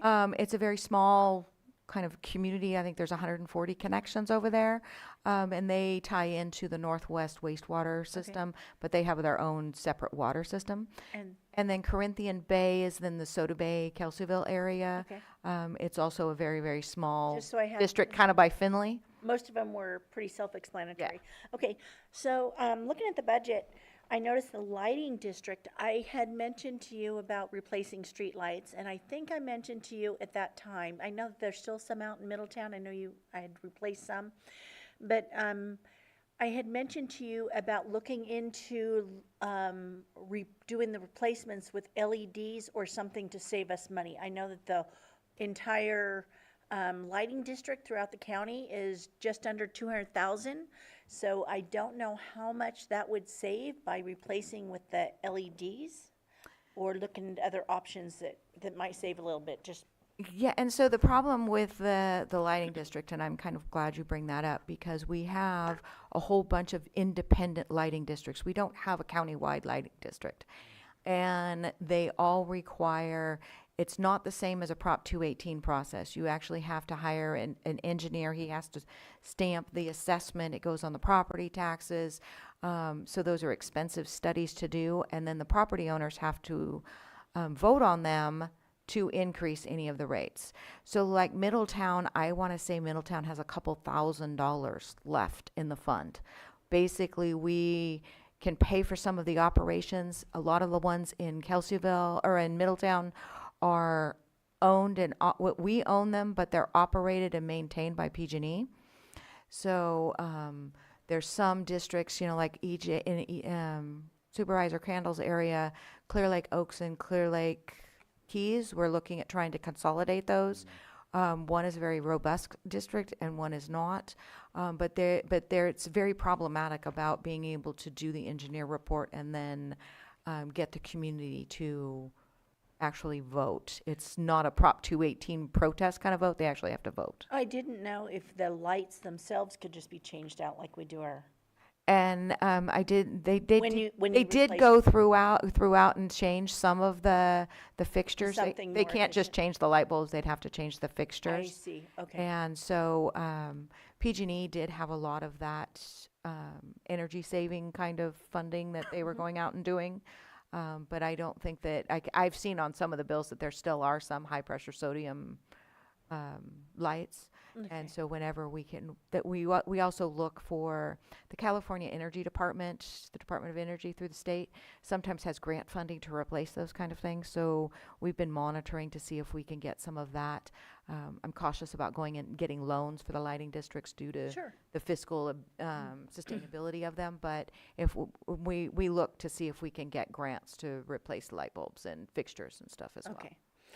Next, full circle, you said that we have the bid or whatever, the design should be coming forward in the end of the year? Yeah, so the full circle, that's not really cool, quote unquote. It's not connecting the pipeline into a full circle. It would be The engineering? the feasibility. It's just a feasibility study, so it's not even the design of connecting the city of Lakeport and Kelseyville wastewater systems and sending the affluent pipeline up, creating a new affluent pipeline to go up to the geysers on a different track. It wouldn't connect to the existing system. It would go up another direction. Oh. And so it's a feasibility study to see, is it feasible? What's the best route? What would it take? And that kind of stuff. It's kind of preliminary engineering to see about doing that. And is the reason we would be building that much more pipeline to take it up a second route, is it because the capacity is not within the current system? It's not so much as a capacity in the system thing. I know the city of Lakeport currently still uses sprinklers. So they sprinkle their affluent, which can be problematic in the wintertime. And then Kelseyville, it's goes up onto the Canocti ponds, and we don't have an issue with the perk ponds up there overflowing or anything in the wintertime, but it's just another option of ways to send funding water to the geysers to increase energy and a discharge of. Well, I understand all that. What I'm asking is, why wouldn't we tap into the current line right here? If we're taking it from Lakeport and we have a line right here in Lakeport, why would we build another several miles of line up to the geothermal geysers instead of that may be one of the options that they're Okay. looking at, but either way, it's miles of pipeline going from where it discharges now in up on Canocti all the way around to northwest. And then we would also they would also be looking at if that reservoir is large enough to take on the additional flows. the capacity? Okay, Middletown Sewer Project upgrade, what is that specifically on? What are we looking at? I know it's a $5 million upgrade. Do you know it's to the treatment plant itself? So I don't know exactly what was in that grant, since the funding has been on hold, so I haven't really dug into that, but it's still sitting there as a need, to improve the plant. Okay, is it the plant or does it The have plant. anything to do with the ponds? The ponds is part of the plant. Okay. Yeah. Okay, because I was worried about leakage is the reason why. Let me see. I know that we have a new congressman that is in your district. I met with him the other day and mentioned the sewer spill, the South and Clear Lake, right? James Gallagher, and he knew nothing about it. So I had mentioned to him about maybe reaching out and trying to get some funding to help with that area. And is he state or?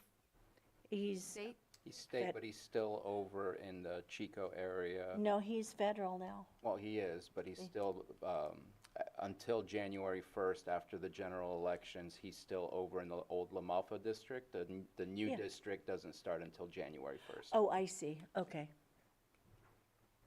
But if we can get him on our side to help us out, Well, he's all the better. in Washington right now, so. But he wasn't aware of it. It might be something worth it. I can work with Matt from the admin office, and maybe we could reach out. Reach out to him and give him the information that Congressman Thompson's submitting, and maybe he can help sponsor that. Perfect. Thank you. Anything else? Nope.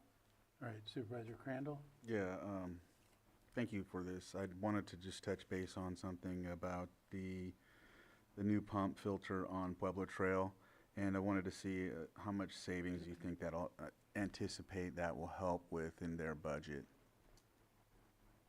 I don't know if we've actually done a fiscal analysis of that, but it should significantly save on power as well as chlorine. But we don't have any data, so I don't think we've just status quo, and we're expecting to have savings. Maybe at mid-year we'll know more. But you know, I mean, the pump is right there. It can go into the distribution system or directly into the tank. So instead of pushing all the way from the other end of the valley to the tank, there's going to be, you know, significant energy savings in that. And then it's much easier to treat well water with chlorine than it is to treat the surface water and send it through the plant. So we do expect savings there, but we are still going to have to run both systems. No, thank you. No, I just wanted to make sure that, because I know that pumping that water all the way is Especially with burden. electricity costs these days. Yes. And then with lake restoration, the mitigation, that's not happening no more when it comes to that, because I know that was a situation. We looked at not doing it because of the environmental requirements. Had they done the entire project that they had originally proposed, it was almost $7 million in wetlands mitigation credits that we had to pay for, which killed the project. However, with that grant, there is a construction component, otherwise we have to repay. So we have downsized that significantly to go outside of where there's no wetland mitigation needed, and we plan on doing that this summer. We just got the plans yesterday or the day before, so we're reviewing those, and we'll be going out to bid for a very much smaller area, but we'll still plan on removing a significant amount of sediment that leads into the lake. So hoping to mitigate less sediment going into the quote-unquote lake proper and expanding that. All right, thank you. That's all I have. Supervisor Pyska? Yeah, in Kelseyville, the lighting district, the business association, did they tie in with their lighting on the buildings? Is that part of the district, or is that separate? No, they didn't actually go forward with that, so they did not tie into the Okay, district. so they're doing it on their own? Yes. It looks great, okay. And I just wanted to also share with Supervisor Owen, the lighting districts don't have a lot of money, and so when things happen, discretionary funding is the best way to fix light poles and do all those fun things. In Kelseyville, we had to do that several times. There's just no reserves to put in the new historic-looking light posts.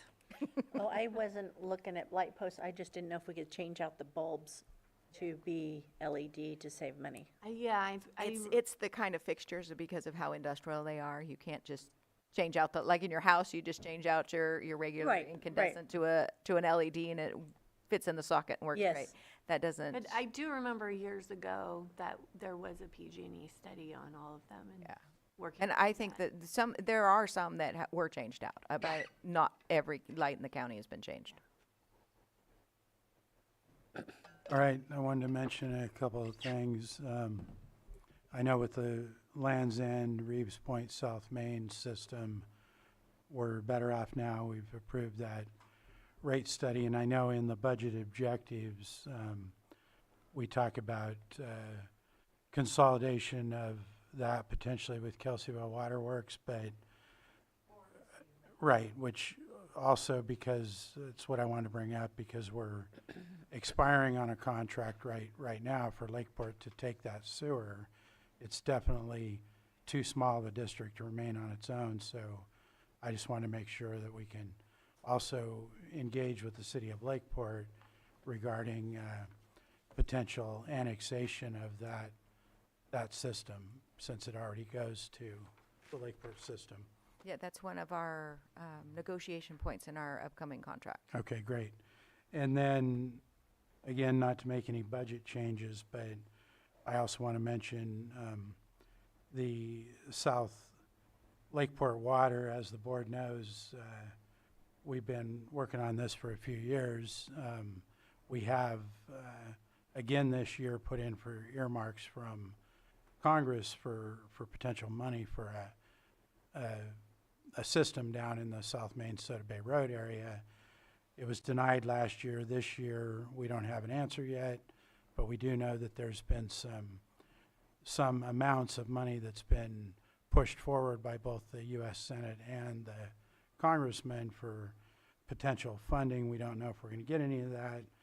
We're also in collaborative talks with the city and Senator McGuire's office for money for a water system, because we really need to get it intertie and serve that South Main area.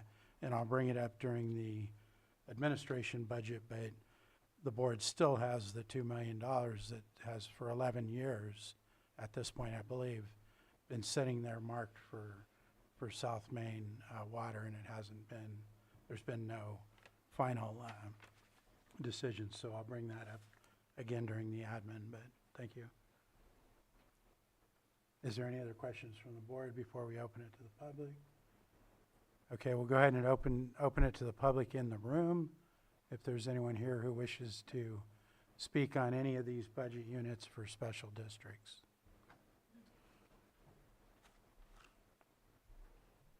Good morning, Mr. Chair and Supervisors. Margot Kambara. I have administrative and management suggestions with budget implications. It's not specifically or exclusively for special districts, and it applies to other departments.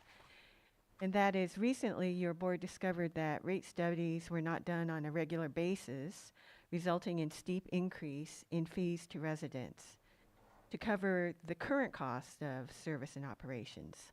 Similarly, some departments have not been recommending fee increases on a regular basis over the past 10 to 15 years. And the result is a significant increase in fees to residents. Turnover among staff and the Board of Supervisors results in a loss of institutional memory. Perhaps the county's enterprise management system, right now it looks like it's going to be Workday or is Workday, can track reminders to consider fee and rate study reviews on a regular interval, such as every 5 years. Perhaps admin could own this task and confer with department directors to determine whether rate study or fee increases should be recommended to your board. Thank you. Thank you. Is there anyone else in the room? No? Do we have anyone online? Sterling, we'll unmute you. You'll have 3 minutes. Yes, thank you. I first want to thank Robin for doing the hard work that Spring Valley community has been fighting for many, many years. We finally feel like our voices are heard. We are very appreciative of it. We've been dealing with pretty much kind of a failing system for over 10 years. historic water loss. She's getting the grant money. She's having her employees go in and retrieve those. Yes, their administration's wages are going to be going up, but the raises that you guys approved last June, those administrators and those directors are making a significantly bigger amount of money than they are. And they aren't even going out and looking for grant funding. A prime example would be, I'm not saying it's Lars Ewan, but the previous directors of Public Works have never even applied for one grant to even try to get a bridge over Old Long Valley. So Spring Valley does appreciate the hard work that Ram Bore has been putting in. Our lake recovery is finally coming too. It's been, I think, 20 plus years since we've been working on that. So thank you, Robin. Thank you. Thank you, Sterling. Do we have anyone else online? No. No, I'll close public comment and bring it back to the board for any final comments or action on this budget.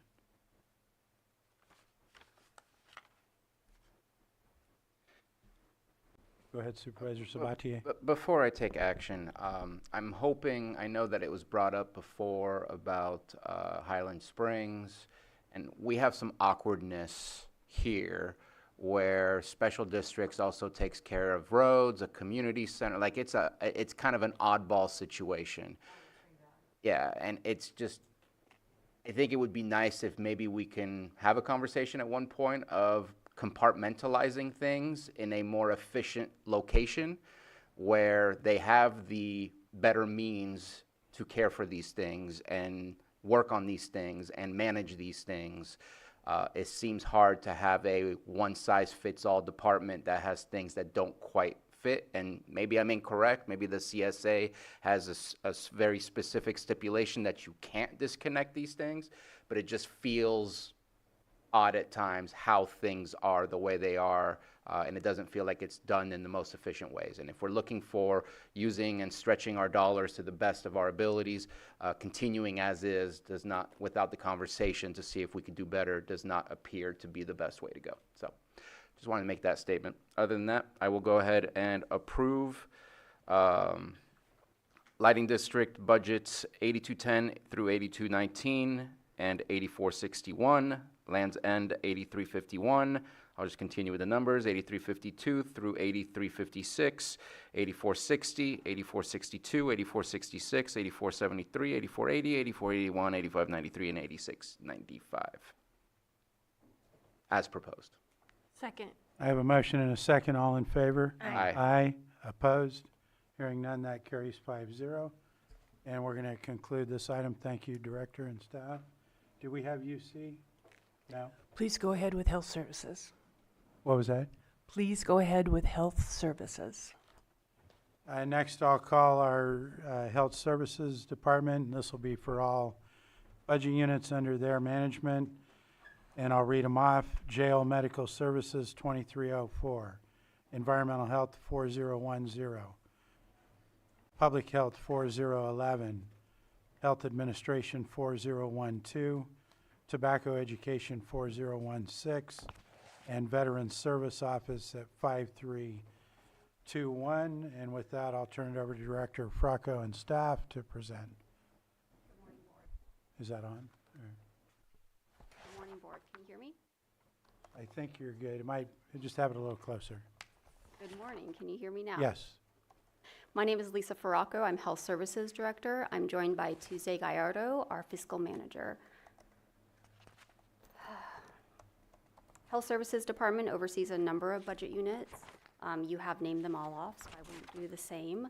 We'll go through them one by one and talk about any position adjustments that we've had as we go through each budget unit, unless you would rather we talk about position allocations in the beginning.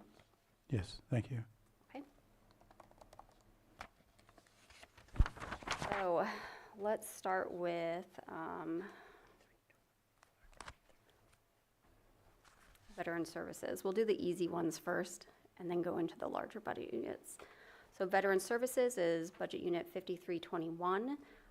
This budget oversees all of the claims and preparation for veteran-specific benefits like disability, pension, healthcare, education, vocational rehab, home loans, life insurance, those sorts of things.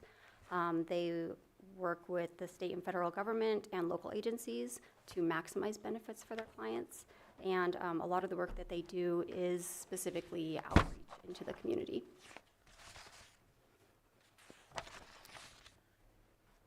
The only significant change we have in this budget unit this year is an increase to office supplies for outreach, because benefits for veterans have been changing.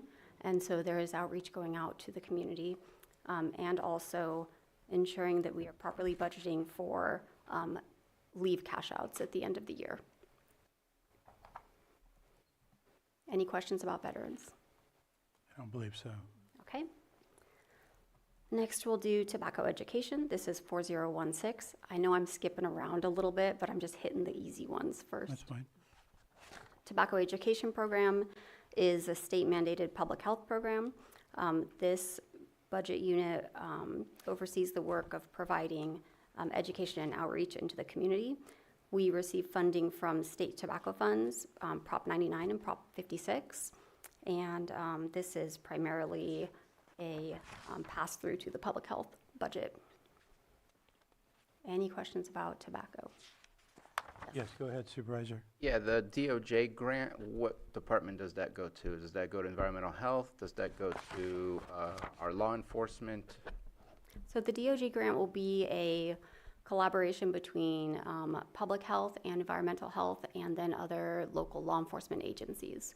So we were waiting to have our MOUs with the cities completed before we would move into the DOJ activities. We're now done with that, yes. And so this coming fiscal year, we can work on rolling out the DOJ.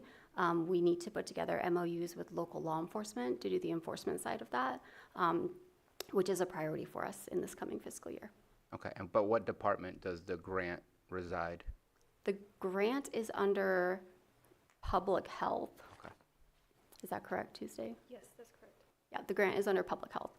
We'll transfer funds across to environmental health to cover the work that's done on that side, and then, of course, to the other county agencies to reimburse staff time. And so does that mean if you hire a decoy, that will be, is that going to be seen as extra help, or is that going to be, okay. I just wanted to check in on the position allocation because I'm excited about it and I don't want to slow anything down. Yes, that will be an extra help position, and we anticipate flying that in the very near future. Thank you. Okay. The next budget unit that we have is jail medical. The jail medical budget unit is actually a county budget unit that is overseen by the Department of Health Services. We oversee the contract for jail medical services in the jail. The changes to that budget unit for this fiscal year are the increase in the contract with WellPath, our current contractor. We will be seeing an RFP in the next fiscal year for jail medical services. Okay. Another question? Yeah, this one hurts. It's obviously a mandate. It's the right thing to do to take care of the folks that we have incarcerated. But, I mean, you look at the history of it. Believe in 2010 it was maybe $1 million, and now we're up to $4.2 million and then some. That's a huge increase, even though our population in jail has decreased, which is just, it hurts. I hope that we can figure out I don't know if it's a CalAIM solution. I know in my mind we need like one wing of especially with 103, one wing should be a hospital wing, because then if you're in there for 24 hours, you can go ahead and bill Medi-Cal. But we have to figure out a way to decrease this amount, because it's between providing health care to our staff and providing health care to our jail inmates, it's killing us. And so I hope that there's a solution somewhere in there in the future, because that price just keeps escalating. We are well aware of the difficulties at health services. There are two things happening here that your board should be aware of. The first is that the county is part of a feasibility study for regionalizing jail medical services. That is currently happening. The other is that we are working on the CalAIM implementation in the jail currently, and when that is complete, it will allow us to bill for some Medi-Cal eligible services.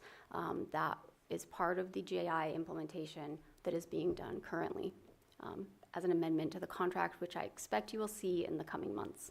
Yeah, and I believe Alameda is a good example of, they have like an emergency hospital situation within their jail so that they can get reimbursed for the work that they do. Thank you for that. Okay. I think I've done all of the little ones. Did I miss any of the small ones Tuesday? No, I don't think so. Okay, so let's dig into environmental health. This is budget unit 4010. This is the regulatory agency that oversees permits and inspections, food safety, sewer-related water wells, those sorts of things. It also oversees our hazmat program in the county, which is CUPA, and works with the tobacco retail licensing ordinance that was implemented last year. This year for environmental health, we did increase the fee schedule by CPI to try and avoid those shockingly high fee increases. So we will try to roll out increases in a small manner as they go with CPI to make that a little more palatable. Yeah, not as difficult for our community members. We did estimate low on our revenue in this budget unit because of current economic uncertainties. So if we see at mid-year that we are receiving more revenue than anticipated, we may come with changes at a mid-year budget. Question? Vice Chair. Yeah, I'll tie this to the budget but we're having the conversation about environmental health. And I know one of the burdens right now are the unpermitted food vendors that are all around the county, and we need to have this conversation as a board at a different time, hopefully soon, because I know that enforcement is really difficult for this. These are the vendors that move around at night, which means it's Craig out there working on his own. There's no funding, obviously you're balanced here, so there's no way to increase enforcement. But I'm just requesting that this conversation come back to us soon, because it is impacting all of our communities, our local businesses, and causing environmental issues as well, so. Understood. Yeah. This conversation is being had, preliminary conversations are being had. We anticipate requesting to implement an ordinance to allow law enforcement to actually enforce an ordinance. We don't have funding for this, so this is something that we will have to figure out how to afford. I do want to point out a couple of changes that we've put in our environmental health budget this year. We did unfund an environmental health tech position and funded an environmental health supervisor position. That was the position allocation change there. The other big change is that we set aside $50,000 for overtime. So we had an issue this year with an emergency response that was required, and we did not have overtime available to respond to that. So that is something that we have tried to account for this year. I hope that we do not need it, but if we do, it is budgeted for. You'll also see that we have an increase in the health administration fee because we saw a significant liability insurance increase as a department overall. Okay, thank you, Lisa. I look forward to that conversation. Thank you. Okay, the next budget unit is public health. This is 4011. Public health oversees a number of programs, many of them mandated. We have the AIDS Drug Assistance Program, California Children's Services, Medical Therapy Unit, lead prevention, foster care, psychotropic medication, communicable disease investigation, emergency preparedness, health equity, HIV surveillance, vaccines for children, and the list goes on and on and on. The work that is done in the public health department is incredibly important to the health of our community. and it is primarily funded through realignment and through grants. We do have a number of grants in our in this department, or this division of the department. We have some changes here this year. The position allocation, I have notes specific to it. So we began a reorganization in the spring to bring many of our programs back under the clinical oversight of our Director of Nursing, which would allow us to have sufficient oversight of those programs, but also to bill our grants more efficiently. So that change has happened. We are working to right-size our organization, and that includes some restructuring. So as we're moving people around, rebuilding our career ladders, making sure that we have those entry-level positions so that we can get people into our department. We have removed positions that we have been historically unable to fill because we just can't compete with local hospitals and healthcare agencies. We removed the nurse practitioner. We've removed the FEP coordinator, which we reclassed as a manager because there is overtime and on-call required in that position. The county will be better served by a manager in that role. We removed the public information officer position. We are well served by the county administrative office with their public information officer services. We have added a couple of positions but listed them as unfunded. This includes a nurse various position and community health worker and health program support specialists. When we come back to you at final budget, we will have a better idea of what our staffing structure will look like based on our grant final allocations. Many of our grants have not published the actual amounts yet, and so we cannot adequately plan for staffing those programs until we have a better idea of what that funding looks like. We did add a public health aide position, which is part of that rebuilding our entry-level workforce. And this past fiscal year, we started a public health aide internship program. So we're starting with the kids while they're in school and then helping to filter them into our department at the entry level. Okay, significant changes in this budget. We saw a gigantic increase in our public liability insurance. I think it was 800% increase in our public liability insurance. And so this is, of course, passed along to the other divisions that we support as an administrative fee. Our revenue is estimated low because we want to ensure that we are living within our means as an organization. We will come back to you with updated information when we have final numbers. Is there anything? Were there any questions about the public health budget? Doesn't appear to be. Okay. I do have a quick question. I'll probably embarrass myself here. So I know that social services does the eligibility, well, not really eligibility, but provides the access to the CMSP programs for indigent care. Doesn't that cost of indigent care have an impact on health services, public health itself? Yes. Okay, so can you explain where that is in your budget in preparation for the increase? Like right now we're looking, I was told, between 150 and maybe 300 people currently.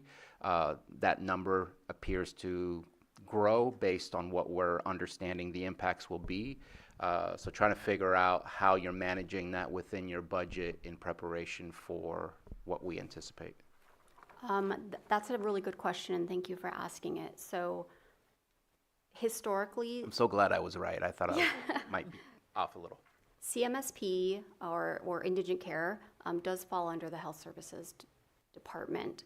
CMSP as a program has been picked up under social services for a number of years. I don't have a lot of knowledge on the why or the how that transition happened. It's clear that there will at least be a share of cost for health services in the indigent care program as we move forward. We have not budgeted for indigent care, which we anticipate we will see those costs in 2 years because we simply have no idea how much it will be. We are hearing anywhere from $350,000 to millions of dollars. And it's not possible to build a budget that will not allow us to provide our mandated services for a situation that we're not even sure is going to happen. There is work being done at the state level. There is a 2-year pilot project called Protect California's Historic Health Coverage Gains and Protect Access to Healthcare PATH. It made it through the Assembly. I don't believe it's on the Senate budget. But there is work being done at the state level to either fund CMSP programs for the counties, fund indigent care, or provide emergency California-specific insurance that would help pad that cost. So not pad the counties from that cost. So it's an important question. I don't have a 100% answer for you. We will know more once the final budget at the state comes out. What would be really great, I guess I'll talk about myself rather than my colleagues, but I feel like I'm in a similar situation as the state, Senate, and Assembly, where indigent care has not been the topic of conversation, and so there's not that experience, because what we've seen is an increase in people accessing insurance. And so it would be nice to get a crash course, like a Indigent Care 101, when that's available and possible, so that we can better understand what the possibilities, what the costs are, what the level of access is. I'm just ignorant to, I think I have an understanding of it, but I know I don't know the full understanding. So at one point it would be, I think, really useful for all of us to better understand what could be coming. Thank you. I think many of us are not 100% sure because it's been some time since indigent care has fallen to the counties. I can tell you it is a priority for CDPH and for our representative agency, CHIAC, which is the Health Executive Representative Agency for Government. There's a lot of work being done on this right now. And as we learn more, I will provide that information to you. Thank you. Okay, any other questions about public health? I have one on the budget for, we kind of went past it, but just for the people watching, I just wanted to make a note that where you mentioned the insurance, public liability has went up in 2024 and 2025, it was $6,134. In 2025, 2026, it went up to almost 40,000, and this year it went up to 377,775. That is correct. So it's illegal. It should be illegal. I mean, that is crazy. It's a significant concern of our department because this, of course, dips into the funding that we have available to provide services. Okay, so health administration. So the health administration is budget unit 4012. We oversee the central direction, oversight, accounting, personnel maintenance, contracts, grants management, software support, all of the supportive services to the budget units that we oversee as a health services department. This budget unit houses our grants analysts that oversee our grant drawdown, the accounting team, HR, our business software analyst, and of course our director and deputy director roles. The only position allocation changes that I have at this time are the unfunding of a grant manager and a move of a staff services analyst senior from public health over to administration. She's currently doing a lot of work to support environmental health and public health, which is an administrative function. I do anticipate some changes to our position allocation at final budget. There's been some turnover in our department, and I'm not 100% sure what this division is going to look like in the future. We're looking to right size and make changes that we can both afford and that best serve our community and the department. The big changes that we have in this budget unit are, of course, the public liability insurance. We also moved the majority of the mandatory $25,000 maintenance for buildings and improvements. We moved that into the administrative budget rather than having it in each of the division budgets. We felt like that was an administrative burden. Was there anything else here Tuesday that was significant? That's all. Okay. Is there any questions about the administrative budget? Go ahead, Supervisor. Just a share of concern, even though I'm sure you have a plan, that your department is so reliant on grants, and to hear that the position of grant manager is gone at the moment. I will support your plan, but wanted to share my concern because your department's so reliant on those. Thank you. We are incredibly reliant on grants, and we have lost significant funding in the past year. Currently, the work that would be handled by a grant manager is done by each of the deputies in the individual divisions, as well as my fiscal team and the grants analysts on that team. The grant manager position has been difficult to recruit for because it simply doesn't pay what a grant manager is paid elsewhere. And I don't know that it's the right position for the organization. So this, of course, I'm brand new in my role, and I want to ensure that I fully understand the needs of our department before I'm making significant changes. But we are very aware that we rely on grant funding and that it is important to continue to bring in grants in the future. Okay, do we have any other questions at this point? Not seeing any, I'll go ahead and open it to the public. Do we have anybody in the room that wishes to comment on health services? Not seeing any in the room. Do we have anyone online? We do. We have Rachel Parsons. Director Parsons, go ahead. Good morning. I just had a couple points of clarification where social services interacts in a couple areas. The MCIEP program, the Medi-Cal inmate eligibility program that Bruno referenced, typically requires inmates to be removed off-site and hospitalized for 24 hours. I'd love to know how the other county is making that work with the co-located facility. And we do already enroll folks in that program for Medi-Cal billing, as long as the jail refers them to us if they're removed off-site. So we're happy to get people enrolled there. Regarding the county medical services program, our current caseload is not very large. It's just a handful of people. I am guessing the 150 to 350 is the estimate for the future that someone has given. With regard to funding, my department, social services, receives a state allocation to determine eligibility and enroll people in the program and maintain their cases. And then public health has been historically responsible for meeting the county's share of cost towards indigent care.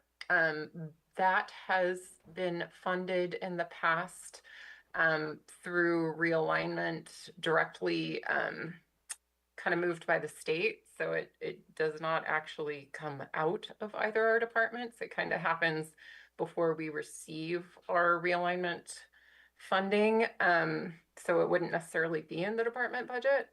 And my understanding is that CMSP has sufficient funding to operate for at least another year before needing to ask counties for funding. So I hope that is helpful, and I'm happy to share whatever knowledge is useful with Director Farraco anytime you want to talk.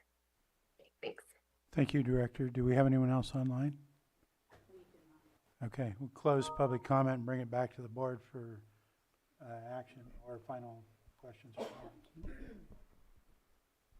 Just a quick comment. The Medicaid inmate exclusion program is one of the dumbest things I've ever heard of in my life, where if you go to jail, you lose access to health care, meaning that we have to pay 100% of the cost with no insurance coverage. And the facility is adjacent to the jail and is titled a hospital.